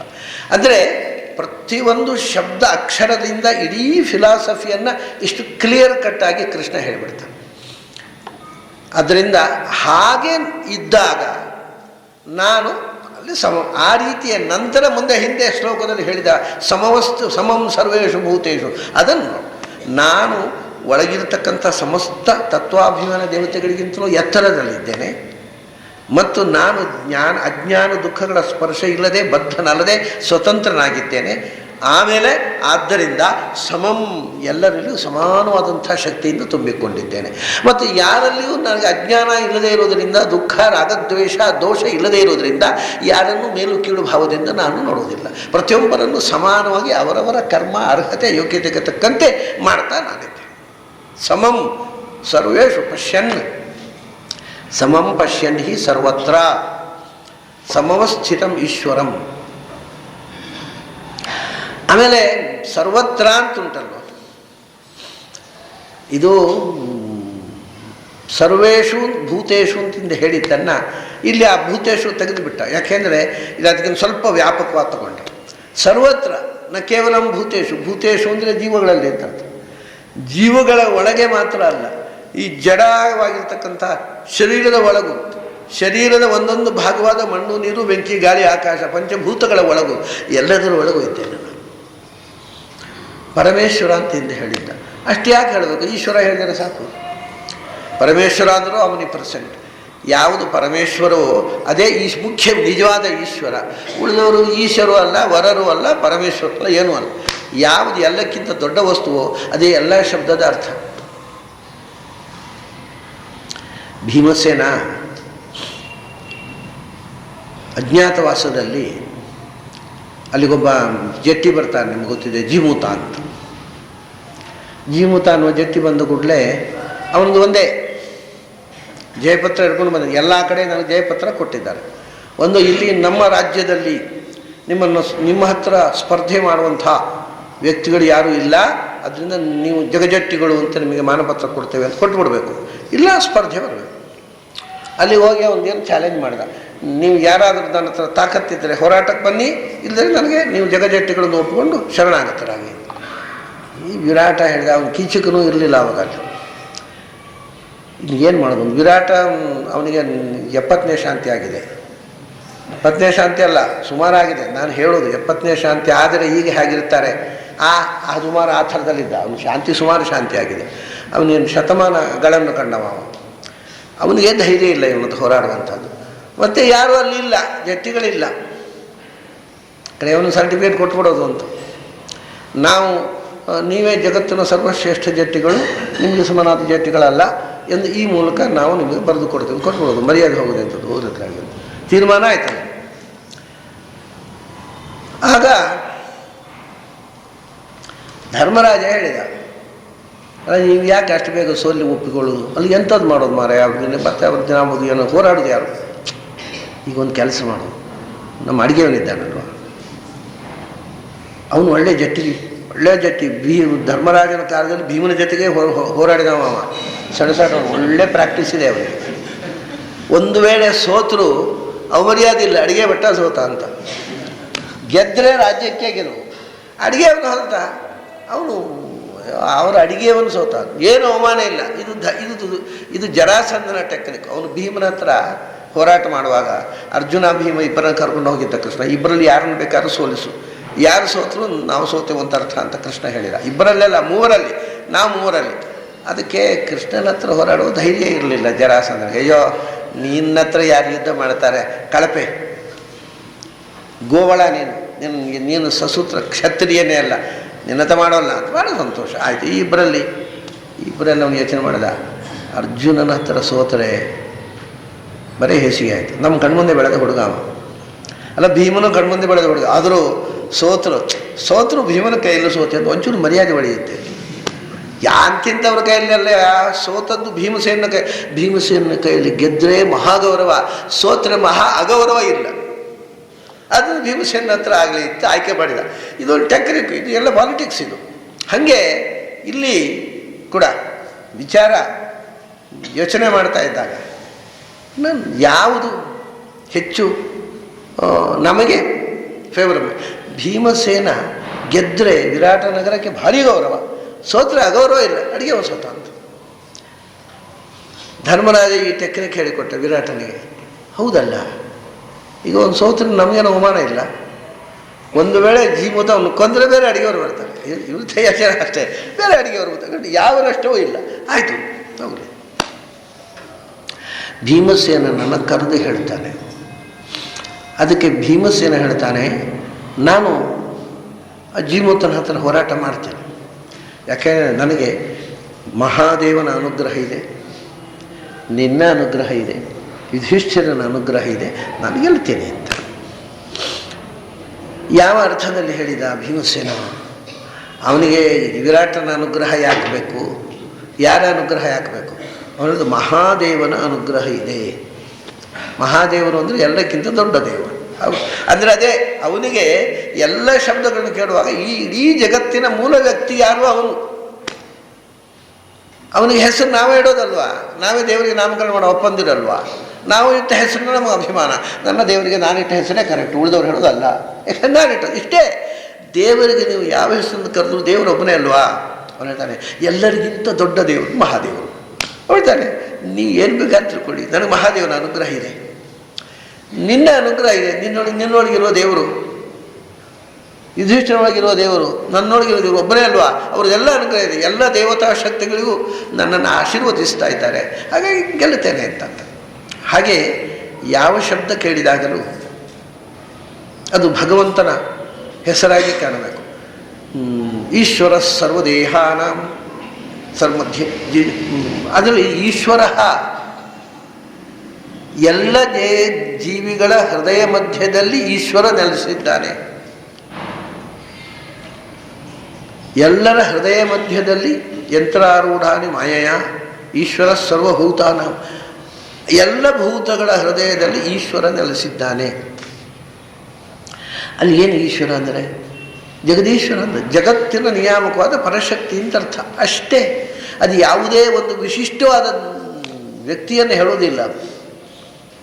ಇದು ನೀವು ಈಶ್ವರ ಸರ್ವಭೂತಾನಾಂ ಹೃದ್ದೇಶೇ ಅರ್ಜುನ ತಿಷ್ಠತಿ ಭ್ರಾಮೆಯನ್ನು ಸರ್ವಭೂತಾನಿ ಯಂತ್ರಾರೂಢಾನಿ ಮಾಯೆಯ ಅಂತ ಏನು ಗೀತೆಯ ಶ್ಲೋಕ ಇದೆ, ಆ ಶ್ಲೋಕದಲ್ಲಿ ಈಗ ಇದು ಶಂಕರಾಚಾರ್ಯರ ಭಾಷ್ಯ ನೋಡಿ, ಅವರು ಕ್ಲೀನ್ ಬರೀತಾರೆ. ಈಶ್ವರ ಈಶನಶೀಲ ನಾರಾಯಣ ಇತ್ಯರ್ಥ ಶಂಕರ. ಆಮೇಲೆ ಏಷತೆ ಆತ್ಮ ಅಂತರ್ಯಾಮಿ ಅಮೃತಃ, ನಿನ್ನೊಳಗೆ ಅಂತರ್ಯಾಮಿಯಾಗಿದ್ದಾನೆ ಅಂತ ಹೇಳ್ತಾರೆ. ಯಾರು ಅಂತ ಹೇಳೋಲ್ಲ ಅದನ್ನು. ಏಷತೆ ಆತ್ಮ ಅಂತರ್ಯಾಮಿ ನಾರಾಯಣ ಇತ್ಯರ್ಥ. ಎಲ್ಲ ಕಡೆ ಶಂಕರಾಚಾರ್ಯ ಬರೆದಂಥ ಮಾತಿದೆ. ಇದು ನಾನು ಯಾರ ಮೇಲೂ ಒತ್ತಡಕ್ಕೋಸ್ಕರ ಹೇಳ್ತಾ ಇಲ್ಲ, ಫ್ಯಾಕ್ಟ್ಸ್ ಗೊತ್ತಿಲ್ಲ, ಬಹಳ ಜನಕ್ಕೆ ಈ ವಿಷಯವೇ ಗೊತ್ತಿಲ್ಲ. ಶಂಕರರು ಎಲ್ಲ ಕಡೆ ಎಲ್ಲಿ ಈಶ್ವರ ಅಂತ ಶಬ್ದ ಬಂತು, ಯಾಕೆಂದರೆ ಈಶ್ವರ ಅಂದರೆ ಸರ್ವಸಮರ್ಥ ಅಂತ ಅರ್ಥ ಅಷ್ಟೇ. ಈಶ್ವರ ಅಂದರೆ ಆಮ್ನಿಪೊಟೆಂಟ್, ನಾರಾಯಣ ಅಂದರೆ ಒಳಗೂ ಹೊರಗೂ ಇರುವವ ಅಂತ ಈ ಶಬ್ದ. ವಿಷ್ಣು ಅಂದರೆ ಆಮ್ನಿಪರ್ಸೆಂಟು ಅಂತ. ಒಂದು ಸರ್ತಿ ಒಂದು ಮುಸಲ್ಮಾನರ ಸಭೆಗೆ ಹೋಗಿದ್ದೆ ನಾನು, ನಮ್ಮೂರಲ್ಲಿ. ಅವ್ರು ಕರೆದ್ರು, ಏನು ಮಾತಾಡ್ರಿ ಅಂತ. ಏನು ಮಾತಾಡಬೇಕಲ್ಲ. ನಾನು ಹೇಳಿದೆ, ನೀವು ತಿಳ್ಕೊಂಡಿದ್ದೀರಿ ನನ್ನ ದೇವರು ವಿಷ್ಣು, ನಿಮ್ಮ ದೇವರು ಅಲ್ಲಾಹು ಅಂತ ತಿಳ್ಕೊಂಡಿದ್ದೀರಿ. ಆದರೆ ಅಲ್ಲ, ನನ್ನ ದೇವರು ಅಲ್ಲಾಹು ಹೌದು, ನಿಮ್ಮ ದೇವರು ವಿಷ್ಣುವು ಹೌದು ಅಂದೆ ನಾನು. ಅವರೆಲ್ಲ ಏನೋ ಮಾತಾಡ್ತಾರೆ, ಹೊಸ ನಮ್ಮನೆ ಇದೆಂಥದ್ದು ಕಥೆ ಅಂತ. ನಾಳೆ ವಿಷ್ಣು ಅಂದರೆ ಏನು? ಒಂದು ಭಾಷೆಗೆ ಸಂಬಂಧಪಟ್ಟ ವಿಷಯ. ನಿಮಗೆ ಸಂಸ್ಕೃತ ಭಾಷೆ ಗೊತ್ತಿಲ್ಲ, ಅದು ನಿಮಗೆ ವಿಷ್ಣು ಅಂದರೆ ಏನೋ ಒಂದು ಯಾರ್ದೋ ಹೆಸರು ಅಂತ ತಿಳ್ಕೊಂಡಿದ್ದೀರಿ. ವಿಷ್ಣು ಅನ್ನೋದು ಒಂದು ಸ್ಪೆಸಿಫಿಕ್ ನೇಮ್ ಅಲ್ಲ, ಅದು ಎಟ್ರಿಬ್ಯೂಟ್, ಅದು ಆ್ಯಜೆಕ್ಟಿವ್, ಅದು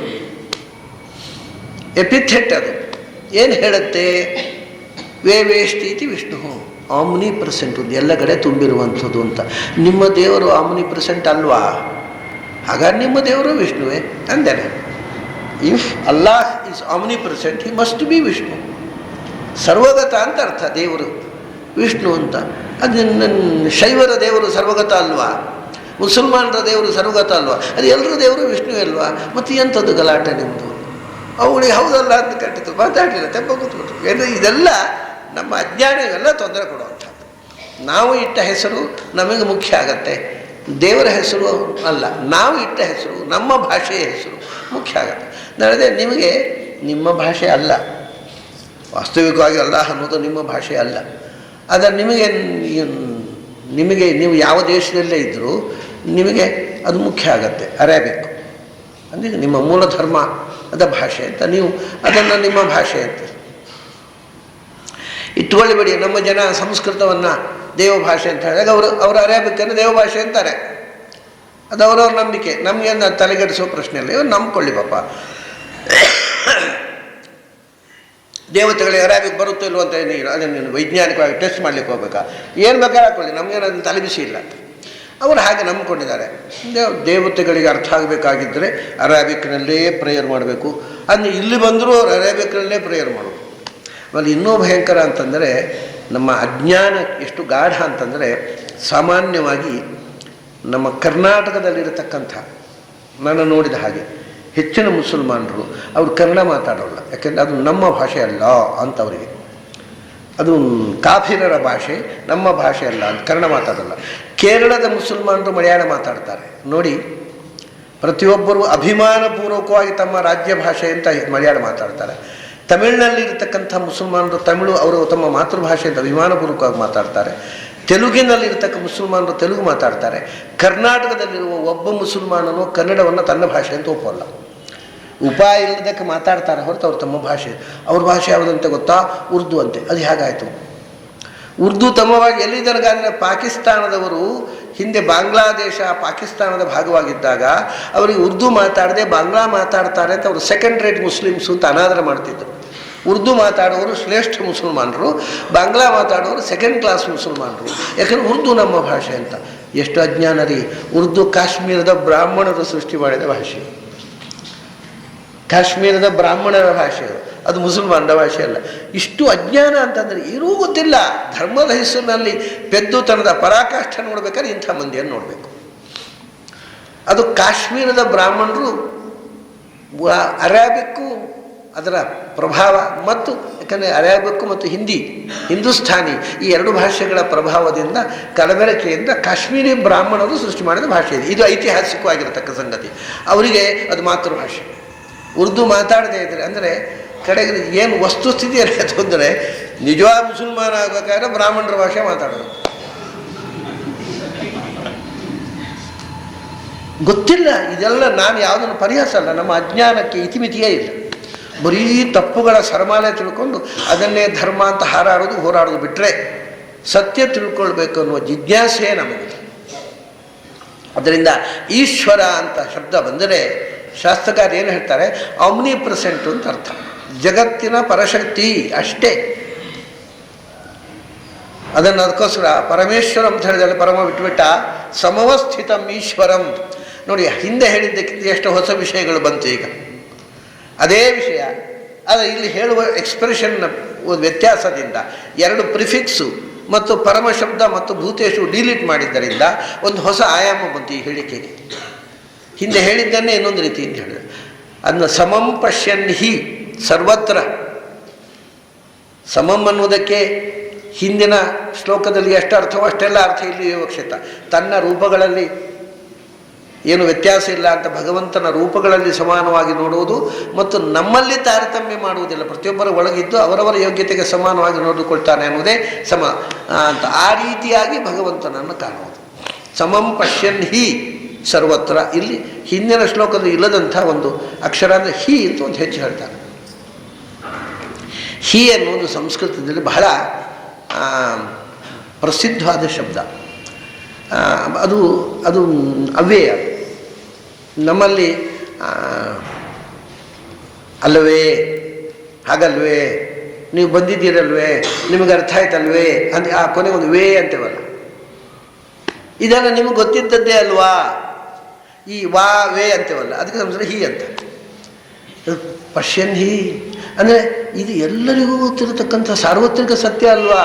ಇದನ್ನು ನಾನು ಮತ್ತೆ ಬೆಳೆಸಿ ಹೇಳಬೇಕಾ, ತಿಳಿಸಿ ಹೇಳಬೇಕಾ? ಸಮಂ ಪಶ್ಯನ್ ಹಿ ಸರ್ವತ್ರ ಸಮೋಸ್ಥಿತಂ ಈಶ್ವರಂ. ಆಯಿತು, ತಿಳ್ಕೊಂಡೆ, ಭಗವಂತ ಎಲ್ಲ ಕಡೆ ಇದ್ದಾನೆ, ಎಲ್ಲ ಕಡೆ ಇರುವ ಭಗವಂತನು ಏಕರೂಪನಾಗಿದ್ದಾನೆ, ಯಾರನ್ನೂ ಅವನು ತಾರತಮ್ಯ ಮಾಡುವುದಿಲ್ಲ, ಅವರವರ ಕರ್ಮಕ್ಕನುಗುಣ ಅವರವರಿಗೆ ಫಲ ಕೊಡ್ತಾನೆ, ಎಲ್ಲ ಅಂತ ತಿಳ್ಕೊಂಡ್ರೆ ಏನು? ಎಪ್ಪಶ್ಚಿತಿ ಸಪಶ್ಚಿತಿ ಅಂತ ಹೇಳ್ಬಿಟ್ರಿ. ಯಾರು ತಿಳ್ಕೊಂಡಿದ್ದಾನೋ ಅವ್ನು ತಿಳ್ಕೊಂಡಿದ್ದಾನೆ ಅಂತ. ಅದೇ ತಿಳ್ಕೊಂಡಿದ್ದಾನೋ ಅವ್ನು ತಿಳ್ಕೊಂಡಿದ್ದಾನೆ, knowledge for the sake of knowledge ಅಂತ ಆಯಿತು. ನಮಗೆ ಬೇರೆ ಏನಾದ್ರು ಬೆನಿಫಿಟ್ ಬೇಕು, ಏನು ಪ್ರಾಪ್ತಿ? ಹಾಗೆ ತಿಳ್ಕೊಂಡದ್ರಿಂದ ಲಾಭ ಏನು? ಜ್ಞಾನವನ್ನು ನಾವು ಲಾಭದ ಸಾಲಿನಲ್ಲಿ ಸೇರಿಸುವುದಿಲ್ಲ, ಅದು ಲಾಸ್. ಅದು ಜ್ಞಾನ ಬಂತು ಅಂದರೆ ನಮಗೆ ಸಾಲದು. ನಮಗೆ ಅದರಿಂದ ಏನಾಗತ್ತೆ? ನಹಿನಸ್ತಿ ಆತ್ಮನಾತ್ಮಾನಂ ತಥೋ ಯಾತಿ ಪರಾಂ ಗತಿ. ಅದಕ್ಕೆ ಹೇಳಿದ, ಹೀಗೆ ತಿಳ್ಕೊಂಡ್ರೆ ಏನು ಗೊತ್ತಾ, ನೀನು ನಿನಗೆ ಹಿಂಸೆ ಮಾಡದೆ ಬದುಕಲಿಕ್ಕಾಗತ್ತೆ ಅಂತ. ನಹಿನಸ್ತಿ ಆತ್ಮನ ಆತ್ಮಾನಂ. ಈ ಅರಿವು ಇಲ್ಲದೆ ಬದುಕುವುದುಂಟಲ್ಲ, ಇದು ಒಂಥರದ ಸೆಲ್ಫ್ ಪನಿಷ್ಮೆಂಟು ಅಂತ. ಅರಿವಿಲ್ಲದೆ ಬದುಕುವುದೇ ಒಂದು ಆತ್ಮಹಿಂಸೆ ಅಂತ. ಬಹಳ ವಿಚಿತ್ರ ಮಾತಿದು. ನಹಿನಸ್ತಿ ಆತ್ಮನ ಆತ್ಮಾನಂ. ನಿನ್ನ ಅರಿವಿಲ್ಲದೆ ನೀನು ಬದುಕುವುದುಂಟಲ್ಲ, ಅದಕ್ಕಿಂತ ದೊಡ್ಡ ಟಾರ್ಚರ್ ಇಲ್ಲ. ನಿನಗೀಗ ನಾನು ಏನು, ನನ್ನೊಳಗಿರೋ ಭಗವಂತ ಏನು ಅಂತ ಗೊತ್ತಾದರೆ ಆಮೇಲೆ ಬದುಕು ಅಂದರೆ ಒಂದು ಆನಂದಮಯ. ಅದು ಹಿಂಸೆ ಅಲ್ಲ, ಅದು ಗೊತ್ತಿಲ್ಲದೆ ಬದುಕುವುದುಂಟಲ್ಲ, ದುಃಖದ ಬದುಕು, ಅಜ್ಞಾನದ ಬದುಕು, ಅದು ದುಃಖದ ಬದುಕು. ಆದ್ದರಿಂದ ಈ ಜ್ಞಾನ ಬಂದರೆ ಏನಾಯಿತು ಅಂದರೆ, ನಿನಗೆ ಜ್ಞಾನ ಬಂತು ಒಂದು ಆನಂದ. ಪ್ರತಿಯೊಂದು ವಿಷಯದಲ್ಲೂ ಅದರ ವಸ್ತುಸ್ಥಿತಿ ಹೀಗೆ ಅಂತ ಗೊತ್ತಿದೆ, ಅದರಿಂದ ದುಃಖ ಆಗುವುದಿಲ್ಲ. ಇವಾಗ ನಮ್ಮ ಜೀವನದಲ್ಲಿ ದುಃಖ ಆಗತ್ತೆ, ಒಂದೊಂದು ಸಣ್ಣ ಸಣ್ಣ ವಿಷಯಕ್ಕೂ ದುಃಖ ಆಗತ್ತೆ. ಒಂದು ಸಣ್ಣ ವಿಷಯಕ್ಕೆ ಎಲ್ಲೋ ಒಂದು 10 ರೂಪಾಯಿ ಎಲ್ಲೋ ಇಟ್ಟದ್ದು ಕಳೆದು ಹೋಯ್ತು ಅಂದರೆ ಸಿಟ್ಟು, ದುಃಖ. ಅಯ್ಯೋ 10 ರೂಪಾಯಿ ಹೋಯ್ತಲ್ಲ, ಎಲ್ಲಿ ಹೋಯ್ತು ಅಂತ. ಇಡೀ ನಾವು ಬಂದ ದಾರಿಯೆಲ್ಲ ಮತ್ತೊಂದು ಹುಡ್ಕೊಂಡು ಬರೋದು, ಮನೆಯಲ್ಲೆಲ್ಲ ಹುಡ್ಕೋದು, ಆಮೇಲೆ ಎಲ್ಲರ ಮೇಲೆ ಸಿಟ್ಟು, ಎಲ್ಲ ಬೇಜವಾಬ್ದಾರಿ. ನಿಮಗೆ ಯಾರಿಗೆ ಜವಾಬ್ದಾರಿ ಇಲ್ಲ. 10 ರೂಪಾಯಿ ನೋಟು ಹೋಯ್ತು ಅಂದರೆ ಅದನ್ನೊಂದು ಹುಡುಕಿ ಕೊಡ್ಲಿಕ್ಕೆ ಆಗೋಲ್ಲ, ಇದ್ದವ್ರನ್ನ ಬೈಯೋದು. ಹೋದದ್ದು 10 ರೂಪಾಯಿ, ಆದರೆ ಅವ್ನು ಕಳ್ಕೊಂಡದ್ದು, ಅವನು ಇಡೀ ಪೇಷನ್ಸ್ ಕಳ್ಕೊಂಡು ಇಡೀ ಜೀವನವನ್ನು ಹಾಳು ಮಾಡಿಕೊಂಡು. ಆ ತಾಳ್ಮೆಗೆಟ್ಟ ಮನಸ್ಸು ಉಂಟಲ್ಲ, ಅದು ನಮ್ಮ ಎಲ್ಲ ಎನರ್ಜಿಯನ್ನು, ಕೋಪ. ಹಿಂದಿನ ಕಾಲದಲ್ಲಿ ಋಷಿಗಳು ಒಂದು ಶಾಪ ಕೊಟ್ಟರೆ ಮತ್ತೆ ಅಷ್ಟು ಎನರ್ಜಿ ಗಳಿಸಿದ ಎಷ್ಟೋ ವರ್ಷ ತಪಸ್ಸು ಮಾಡಬೇಕಾಗ್ತದೆ. ನಮಗೆ ಏನು 10 ರೂಪಾಯಿ ಹೋಗದೆ, 10 ರೂಪಾಯಿ ಏನು ದೊಡ್ಡ ಸಂಗತಿ ಅಲ್ಲ, ಸಿಗ್ತಿತ್ತು. ಆದರೆ 10 ರೂಪಾಯಿ ಹೋದದ್ದಕ್ಕೆ ನಮ್ಮ ತಾಳ್ಮೆಯನ್ನು ಕಳ್ಕೊಂಡೇವಲ್ಲ, ಅದನ್ನು ಮತ್ತೆ ಗಳಿಸ್ಬೇಕಾದ್ರೆ ಎಷ್ಟು ನಮ್ಮ ಎನರ್ಜಿಯನ್ನು ಮತ್ತೆ ಗಳಿಸಲಿಕ್ಕೆ 10 ರೂಪಾಯಿ ಕೊಟ್ಟರೆ ಅಷ್ಟು ಎನರ್ಜಿ ಅಂಗಡಿಯಲ್ಲಿ ಸಿಗೋಲ್ಲ. ನಾನು 10 ರೂಪಾಯಿದು ಎನರ್ಜಿ ಕೊಡಿ ಎಂದು ಕೊಡ್ತಾರೆ ಯಾರು ಅಂಗಡಿಯವರು. ಹೋಯ್ತೇವೆ, ಮತ್ತೆ ಅಷ್ಟು ಎನರ್ಜಿಯನ್ನು ಗಳಿಸಬೇಕಾಗಿದ್ದರೆ ನಾವು ಒಂದು ರೀತಿಯಿಂದ ತಪಸ್ಸೆ ಮಾಡಬೇಕು. ಹಾಗಾದರೆ ನಮ್ಮಲ್ಲಿರ್ತಕ್ಕಂಥ ಅಮೂಲ್ಯವಾದ ಶಕ್ತಿಯನ್ನು ಕಳ್ಕೊಂಡು ಈ 10 ರೂಪಾಯಿಗೋಸ್ಕರ ತಲೆಬಿಸಿ ಮಾಡಿಕೊಳ್ತೇವೆ. ಇದು ಆತ್ಮಹಿಂಸೆ ಅಂತ ಹೇಳೋದು ಕೃಷ್ಣ. ನಿನ್ನಲ್ಲಿ ಇರ್ತಕ್ಕ ಎನರ್ಜಿಯನ್ನು ಬಳಸಿಕೊಳ್ಳದೆ ನೀನು ನಿನಗೆ ಹಿಂಸೆ ಮಾಡಿಕೊಳ್ತಾ ಇದ್ದೀಯಾ, ಇದು ಗೊತ್ತಾಗಿಬಿಟ್ರೆ ಆನಂದ. 10 ರೂಪಾಯಿ ಹೋಯಿತು. ಒಂದು ಸರ್ತಿ ಒಂದು ಪ್ರಸಂಗ ನಡೀತು, ನಾನು ಇದನ್ನು ನೆನಪಾದಾಗ ನಾನು ಹೇಳ್ತಾರೆ. ನಾನು ಯಾವುದೋ ಒಂದು ಸಭೆ ಸಮಾರಂಭಕ್ಕೆ ಅಂತ ಹೈದರಾಬಾದಿಗೆ ಯಾರೋ ಕರೆದಿದ್ದರು, ನಮ್ಮ ಮಠದ್ದೇ ಯಾವುದೋ ಕಾರ್ಯಕ್ರಮಕ್ಕೆ ಹೋಗಿದ್ದೆ ನಾನು. ಪ್ರಾಯ ಪೇಜಾರ ಸ್ವಾಮಿಗಳದ್ದೇ ಅಲ್ಲಿ ಏನೋ ಸಮ್ಮೇಳನ ಆದಾಗ ಇರಬೇಕು, ಹೈದರಾಬಾದಿಗೆ ಹೋಗಿದ್ದೆ. ನಮ್ಮ ತಂದೆಯವರಿಗೆ ತುಂಬ ವಯಸ್ಸಾಗಿತ್ತು, ಓಡಾಡಲಿಕ್ಕೆ ಆಗದ ಸ್ಥಿತಿ. ಆವಾಗ ನಾನು ಏನು ಮಾಡಿದೆ, ಸುಮ್ಮನೆ ಒಂದು 100 ರೂಪಾಯಿ ತಂದೆಯವರ ಪುಸ್ತಕದ ಹತ್ತಿರ ಇಟ್ಟೆ. ಪಕ್ಕ ಏನಾದರೂ ಮತ್ತೆಲ್ಲ ಸಾಮಾನು, ನಾನು 2-3 ದಿವಸದಲ್ಲಿ ಬರ್ತೀನಿ, ನಿಮಗೆ ಪಕ್ಕ ಏನಾದ್ರು ತರಿಸ್ಕೊಳ್ಬೇಕು ಅಂತಂದರೆ ನಿಮ್ಮ ಹತ್ರ ಇರಲಿ ಅಂತ ಒಂದು 100 ರೂಪಾಯಿ ಇಟ್ಟೆ. ಹೋಗಿ ಬರ್ತೀನಪ್ಪ ಅಂತ ಹೋದೆ. ನಾನು ಹೋಗಿ ಮರಳಿ ಬಂದೆ. ಮರಳಿ ಬರುವಾಗ ತಂದೆಯವರು, ಹೌದವನೋ ಒಂದು ತಪ್ಪು ಮಾಡಿಬಿಟ್ನಲ್ವೋ ನಾನು ಅಂದರು. ಏನಪ್ಪ? ಅದು ಯಾರೋ ಕಾಯಿಪಲ್ಯ ಮಾರೋಳು ಬಂದಿದ್ಲು, ಸೌತೆಕಾಯಿ ಒಂದು ಹಿಡಿಗೆ ತಂದಿದ್ಲು. ಇಡೀ ಬುಟ್ಟಿಗೆ ಎಷ್ಟು ಕೇಳುವ ಅಂತ ಚರ್ಚೆ ಮಾಡಿ ಇಡೀ ಬುಟ್ಟಿ ತೊಗೊಂಡು ಬಿಡೋಣ ಅಂತ ನಾನು ಚರ್ಚೆ ಮಾಡಿದೆ. ಅವಳಿಗೆ ನಾನು 25 ರೂಪಾಯಿ ಕೊಡು ಅಂತ, ಅವಳು 50 ರೂಪಾಯಿ ಅಂತ ಕಡೆ ಚರ್ಚೆಯಲ್ಲಿ ಅವಳು ಕೊಡದೇ ಹೋದರು. ಆದರೆ ನಾನು ಅವಳಿಗೆ ಕೊಡಲಿಕ್ಕೆ ಅಂತ ಹಿಡ್ಕೊಂಡು ಹೋದ್ದು, ತೋಟದಲ್ಲಿ 100 ರೂಪಾಯಿ ಎಲ್ಲ ಇಟ್ಟು ಬಂದುಬಿಟ್ಟೆ. ಸೌತೆ ತೊಗೊಳ್ಳಿಲ್ಲ, ನೀನು ಕೊಟ್ಟು 100 ರೂಪಾಯಿ ಹೊರಟು ಹೋಯ್ತಪ್ಪ, ವೇಸ್ಟಾಗಿ ಹೋಯಿತು, ನಾನು ತಪ್ಪು ಮಾಡಿಬಿಟ್ಟೆ ಅಂದರು. ನಾನು ಹೇಳಿದೆ, ಇಲ್ಲ ಎಲ್ಲಿ ಹೋಗಲಿಲ್ಲಪ್ಪ, 100 ರೂಪಾಯಿ. ಯಾಕೆ? ಅಲ್ಲಿ ಕೊಟ್ಟರು ನನಗೆ, ಅಲ್ಲಿ ಕರೆದವರು ನಂಗೆ 100 ರೂಪಾಯಿ ಸಂಭಾವನೆ ಕೊಟ್ಟರು. ಹಾಗಾದ್ರೆ ಇಲ್ಲಿ ಕಳೆದು ಹೋಗಿ ಅಲ್ಲಿ ಬಂತಲ್ಲ, ಅಲ್ಲಿ ಲೆಕ್ಕಾಚಾರ ಚುಕ್ತಾ ಆಯಿತು. ಏನು ನಥಿಂಗ್ ಈಸ್ ಲಾಸ್ಟ್, ಏನು 5 ಪೈಸೆ ಲಾಸ್ ಆಗಲಿಲ್ಲ. ನೆಗಾಡಿದರು, ಖುಷಿ ಆಯ್ತಪ್ಪ ಅಂದರು ತಂದೆಯವರು. ಯಾಕೆ ಹೇಳಿದೆ ಅಂದರೆ, ಹೀಗೆ ನಾವೊಂದು ಸಮಾಧಾನ ಮಾಡಿಕೊಂಡ್ಬಿಟ್ರೆ ಆ ದುಃಖ ಹೋಯ್ತಾ, ಇಲ್ಲದಿಲ್ಲ. 100 ರೂಪಾಯಿ ಹೋಯ್ತು, 100 ರೂಪಾಯಿ ಏನು ಟೆನ್ಷನ್ ಮಾಡಿದ್ರಿಂದ ಮರಳಿ ಬರುತ್ತಾ? ಇಲ್ಲ, ಎಷ್ಟು ಟೆನ್ಷನು ಅದಕ್ಕೆ, ಭಯಾನಕವಾದ ಟೆನ್ಷನು, ಅದು ಹೊರಟು ಹೋಗ್ಬಿಡುತ್ತೆ. ಇಷ್ಟೇ ವಿಷಯ. ನಾನು ಒಂದು ಕಥೆ ಹೇಳ್ತೇನೆ ನೋಡಿ. ನಮ್ಮೂರಲ್ಲಿ ಒಬ್ಬರು ಸಾಹುಕಾರ, ಅವರ ಹತ್ರ ಒಬ್ಬರು 20 ಲಕ್ಷ ರೂಪಾಯಿ ಸಾಲ ತಗೊಂಡ್ರು ನೋಡಿ. ಇದನ್ನು 100 ರೂಪಾಯಿ ದೊಡ್ಡ ವಿಷಯ ಅಲ್ಲ, ಇದು ನಿಜವಾಗಿ ದೊಡ್ಡ ವಿಷಯ. 20 ಲಕ್ಷ ರೂಪಾಯಿ ಸಾಲ ತಗೊಂಡ್ರು. ಸಾಲ ತಗೊಂಡು ಅವ್ರು ಕೊಟ್ಟರು. ಕೊಟ್ಟ ಮೇಲೆ ಒಂದು ದಿವಸ ಅವ್ರನ್ನ ಕರೆದರು, ಸಾಲ ಕೊಟ್ಟವರು ಕರೆದು, ಇವರು ಏನೋ ಸಾಲ ಬಡ್ಡಿ ಕೊಡ್ತಾರೆ ಅಂತ ಹೋದರು. ಹೋದ ಕೂಡಲೇ ಕೋಣೆ ಒಳಗೆ ಕೂಡಿಸಿ ಬಾಗಿಲು ಹಾಕಿ ರಿವಾಲ್ವರ್ ಹಿಡ್ಕೊಂಡು 20 ಲಕ್ಷ ರೂಪಾಯಿ ಬಂತು ಅಂತ ಬರ್ಕೊಡಿ ಅಂತ ಹೇಳಿದರು. ಇವ್ರು ಬರ್ಕೊಟ್ಟು ಬಂದಿದ್ರೆ ಕೊಲ್ತಾರೆ. 20 ಲಕ್ಷ ರೂಪಾಯಿ ಹೋಯಿತು, ಆದರೆ ಜೀವ ಉಳಿತಲ್ಲ. 20 ಲಕ್ಷ ರೂಪಾಯಿ ನಿಮ್ಮಿಂದ ಬರ್ತಕ್ಕಂಥದ್ದು ಏನೂ ಇಲ್ಲ ಅಂತ ಬರ್ಕೊಟ್ಟು ಬಂದರು. ಅಂದರೆ ತಲೆಬಿಸಿ ಆಯ್ತೇನೋ ಅಂತ ನಾನು ಒಂದು ಸರ್ತಿ ಹೋಗಿದ್ದಾಗ, ಏನು ರೀ ಏನು ಗತೆ? ಏನಿಲ್ಲ ಅಲ್ಲ, ಮತ್ತೇನು 20? ಹೌದು, ಹಿಂದಿನ ಜನ್ಮದಲ್ಲಿ ನಾನು ಅವನಿಗೆ 20 ರೂಪಾಯಿ ತೊಗೊಂಡಿರಬೇಕು, ಈ ಜನ್ಮ ಕೊಟ್ಟೆ, ಲೆಕ್ಕಾಚಾರ ಸಿಗ್ತಾಯಿತ್ತು, ಆನಂದವಾಗಿದ್ದೇನೆ. ಅರೆ ಎಷ್ಟು ಖುಷಿಯಾಗಿದ್ದಾರೆ ಗೊತ್ತಾ? ಈಗ ಫೀಲಿಂಗ್ ಮಾಡಿಕೊಂಡ್ಬಿಟ್ರೆ, ಇಳಿದ್ರೆ ಅಯ್ಯೋ 20 ಲಕ್ಷ ರೂಪಾಯಿ ಹೋಯ್ತು, ತಲೆಕೈ ಇಟ್ಕೊಂಡು ಕೂತ್ಕೊಳ್ಳುವ ಕೆಲಸ ಇಲ್ವಾ? ಇದು ಕೃಷ್ಣ ಹೇಳೋದು, ನಹಿನಸ್ತಿ ಆತ್ಮನ ಆತ್ಮಾನಂ. ನೀನು ಪ್ರತಿಯೊಂದು ಸಂಗತಿಯನ್ನು ಕೂಡ ಯಾವುದೋ ನಾನು ಮಾಡಿದ ಕರ್ಮದ ರಿಯಾಕ್ಷನ್ ಇದು, ಅದನ್ನು ಭಗವಂತ ಮಾಡಿಸಿದ್ದಾನೆ ಅಂತ ತಿಳ್ಕೊಂಡ್ಬಿಟ್ರೆ ದುಃಖ ಮಾಡುವ ಅವಕಾಶವೇ ಬರೋದಿಲ್ಲ. ಜೀವನದಲ್ಲಿ ಬಹಳ ಆನಂದವಾಗಿ ಬದುಕಬಹುದು. ಯಾಕೆ ಈ ಸೈಕಾಲಜಿ ಅರ್ಥ ಆಗೋಲ್ಲ ಜನರಿಗೆ ಅಂತಾನೆ ಕೃಷ್ಣ. ನಹಿನಸ್ತಿ ಆತ್ಮನ ಆತ್ಮಾನಂ. ಪ್ರತಿಯೊಂದು ವಿಷಯದಲ್ಲೂ ಏನೋ ತಲೆ ಊರು ಬ್ರಹ್ಮಾಂಡ ಕಳಚಿ ಬಿತ್ತು, ನಾನು ಇದರಲ್ಲಿ ಗಲಾಟೆ ಒದ್ದಾಡದೇ ಇದ್ದರೆ, ನಾನು ಕೈ ಹಾಕದೇ ಇದ್ದರೆ ಕೆಟ್ಟು ಹೋಗುತ್ತೆ, ಏನೋ ಇಡೀ ಜಗತ್ತನ್ನು ಉದ್ಧಾರ ಮಾಡಲಿಕ್ಕೆ ಬಂದವರು. ಹಾಗೆ ನಾವು ಯಾಕೆ ಬಿಹೇವ್ ಮಾಡಬೇಕು? ನಾವು ಸಮಾಜಕ್ಕೂ ಹಿಂಸೆ ಕೊಡ್ತಾ ಇದ್ದೇವೆ, ನಾವು ಹಿಂಸೆ ಅನುಭವಿಸ್ತಾ ಇದ್ದೇವೆ. ಕಾರಣ ಏನು ಅಂದರೆ, ಒಳಗೆ ಒಂದು ಶಕ್ತಿ ಇದೆ, ಅದು ಪ್ರತಿಯೊಂದನ್ನು ನೋಡ್ತಾ ಇದೆ ಮತ್ತು ಮಾಡ್ತಾ ಇದೆ. ಅದರ ಇಚ್ಛೆಗೆ ವಿರುದ್ಧವಾಗಿ ನಾನು ಏನೂ ಮಾಡೋ ಹಾಗಿಲ್ಲ. ಅಥವಾ ನಾನು ಏನಾದರೂ ಮಾಡಿದರೆ ನನ್ನ ಇಚ್ಛೆ ವಿರುದ್ಧವಾಗಿಯೇ ನಾನು ಮಾಡ್ಬೋದು, ಅದರ ಇಚ್ಛೆ ವಿರುದ್ಧವಾಗಿಲ್ಲ. ಎಷ್ಟೋ ಸತಿ ಹಾಗಾಗುತ್ತೆ, ನಮ್ಮ ಇಚ್ಛೆ ವಿರುದ್ಧವಾಗಿ ನಾವು ಮಾಡ್ಕೊಳ್ತೇವೆ. ಇದು ತಪ್ಪು ಅಂತ ಗೊತ್ತಿರುತ್ತೆ ಒಬ್ಬ ಕಳ್ಳನಿಗೆ, ಆದರೂ ಕದೀತಾನೆ. ಅವನ ಇಚ್ಛೆ ವಿರುದ್ಧ, ಯಾಕೆಂದರೆ ಒಳ ಕೂತು ಕದಿಸ್ತಾನೆ. ಅವನು ಕದಿಯೋದು ತಪ್ಪು, ಮಹಾಪಾಪ. ದೇವರೇ ಯಾಕೋ ಹೊಟ್ಟೆ ಬಾಡಿ ಕದೀತಾ, ಕ್ಷಮಿಸು ಅಂತ ದೇವ್ರ ಪ್ರಾರ್ಥನೆ ಮಾಡಿ ಕದೀತಾನೆ. ನಮ್ಮೊಳಗೆ ಹುಡುಗ ಇದ್ದ, ಅವನಿಗೆ ಇದೆ ಚಿಕ್ಕ ಚಿಕ್ಕ ದುಡ್ಡು ಎಲ್ಲರೂ ಇಟ್ಟರೆ ನನ್ನೆಲ್ಲ ಕಿಸೆ ಹಾಕೊಳ್ಳೋ ಅಭ್ಯಾಸ. ನಾನು ಒಂದು ಸರ್ತಿ ಕರೆದು ಕೇಳಿದೆ ಅವನ ಹತ್ರ, ಯಾಕಪ್ಪ ಅದು ತಪ್ಪಲ್ಲ? ಹೌದು, ಮತ್ತು ಯಾಕೆ ತೆಗಿತೀನಿ? ಜೋರು ಅಳ್ಳಿಕ್ಕೆ ಶುರು ಮಾಡಿದ. ಯಾಕೆ ಅಳ್ತೀಯ? ತಪ್ಪು ಅಂತೂ ಗೊತ್ತಿದೆ, ಆದರೆ ಯಾರು ಇಲ್ಲದೇ ಇದ್ದಾಗ ಅಲ್ಲಿ ಒಂದು ನೋಟು ನೋಡಿದರೆ ಅಥವಾ ಕಾಯಿನ್ ನೋಡಿದರೆ ನನಗೆ ಅದು ನನ್ನ ವಿಚಾರ ಹೋಗೋದ್ರೆ ತಡೆ, ಮೊದಲು ಹೋಗಿ ಕಿಸೆ ಹಾಕ್ಕೊಳ್ತೇನೆ. ಯಾಕೆ ಅಂತ ನನಗೇ ಗೊತ್ತಿಲ್ಲ. ತಪ್ಪು ಅಂತ ಗೊತ್ತಿದೆ, ಆದರೆ ಯಾಕೆ ಮಾಡ್ತೇನೆ ಅಂತ ಗೊತ್ತಿಲ್ಲ ಅಂತಾನೆ ಅಳ್ತಾನೆ ಅವ. ತಪ್ಪಿನ ಬಗ್ಗೆ ಎಷ್ಟು ನೋವಿದೆ ಅಂದರೆ ಗೋಳೋ ಅಂತ ಅಳ್ತಾನೆ. ಆದರೆ ಇವತ್ತಿಗೂ ನೀವು ಅಲ್ಲಿ ಯಾರು ಇಲ್ಲದೇ ಇದ್ದಾಗ ನನ್ನ ಎದುರು ಒಂದು 5 ರೂಪಾಯಿ ನೋಟ್ ಸಿಕ್ಕಿದರೆ ಮೊದಲು ಕಿಸೆ ಹಾಕ್ಕೊಳ್ತೇನೆ. ಯಾಕೆ ಗೊತ್ತಿಲ್ಲ? ಯಾಕೆ ಗೊತ್ತಿಲ್ಲ? ನಾನು ಮಾಡುವುದಲ್ಲ, ಯಾವುದೋ ಒಂದು ಒಳಗಿಂದ ಮಾಡಿಸುತ್ತೇನೆ.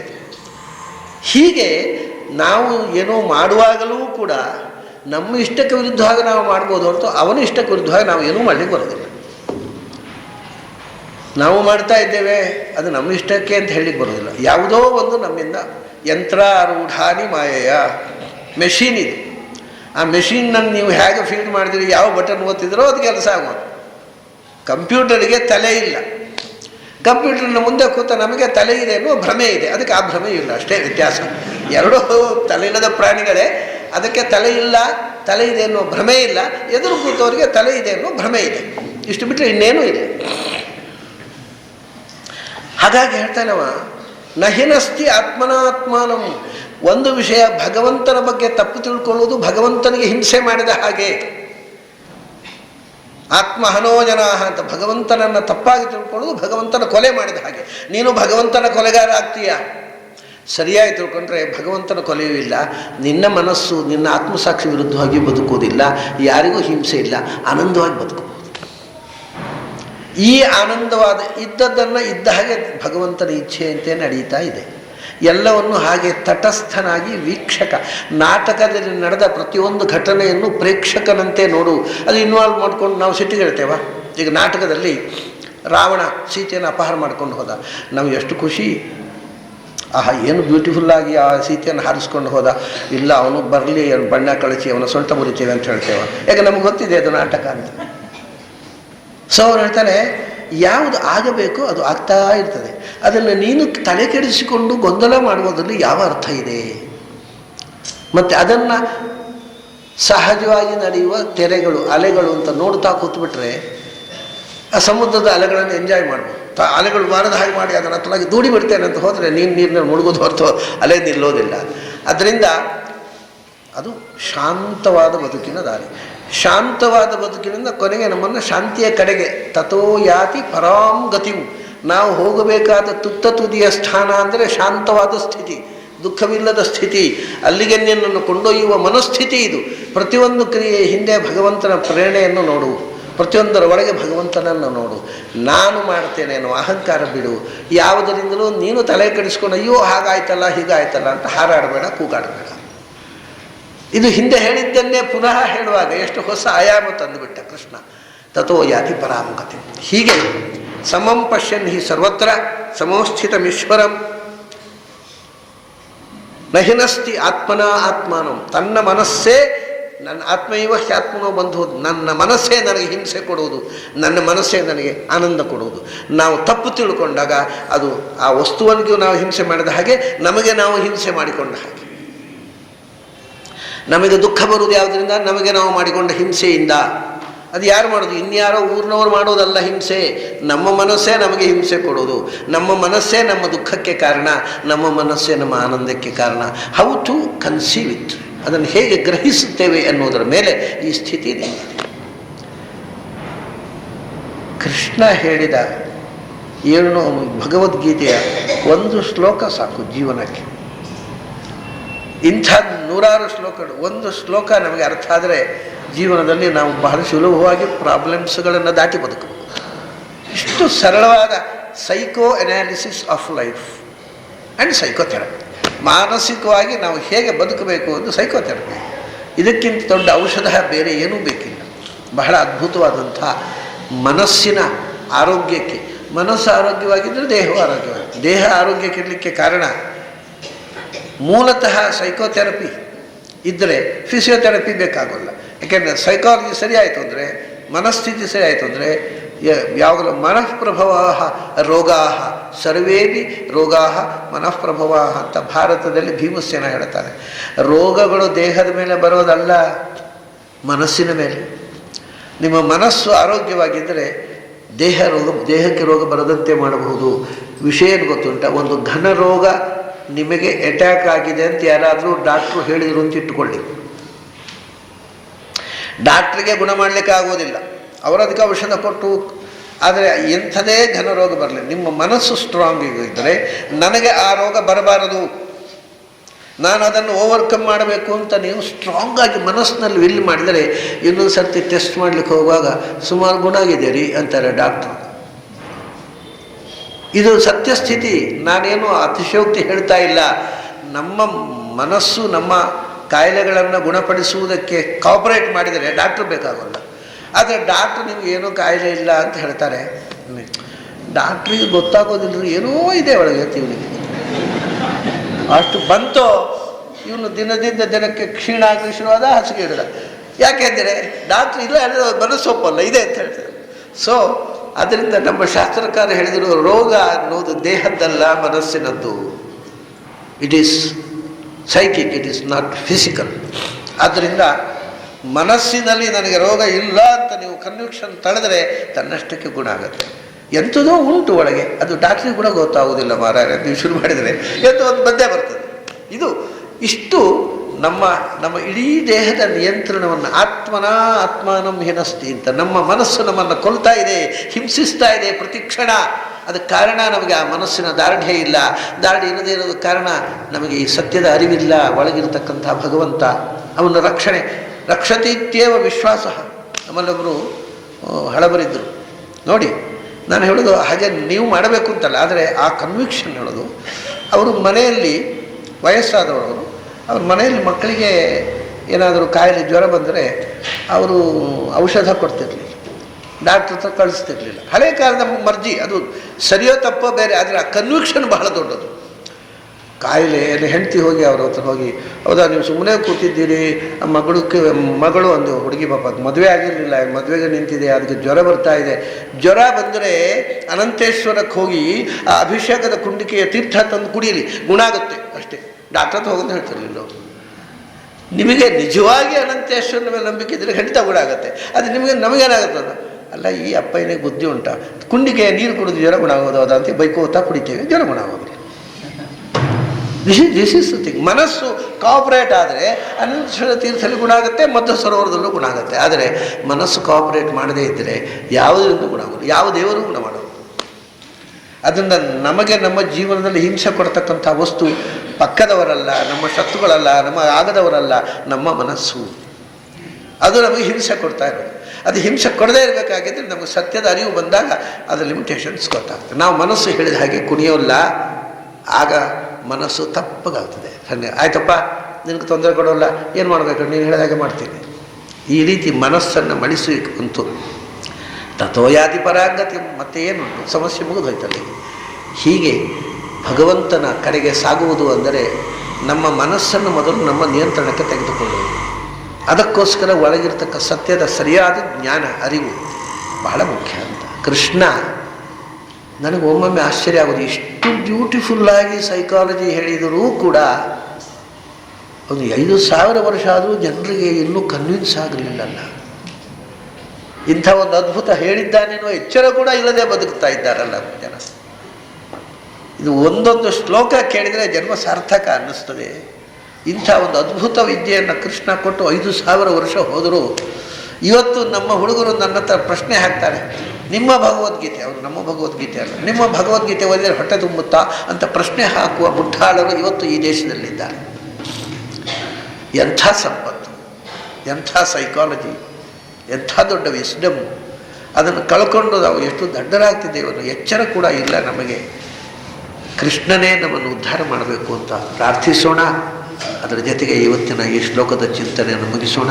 ಮತ್ತೆ ನಾಳೆ ಸಂಜೆ ಸೇರಿದಾಗ ಅಲ್ಲಿ ತನಕ ನಿಮಗೆಲ್ಲ ಅಭಿನಂದನೆಗಳು ಮತ್ತು ಅಭಿವಂದನೆಗಳು.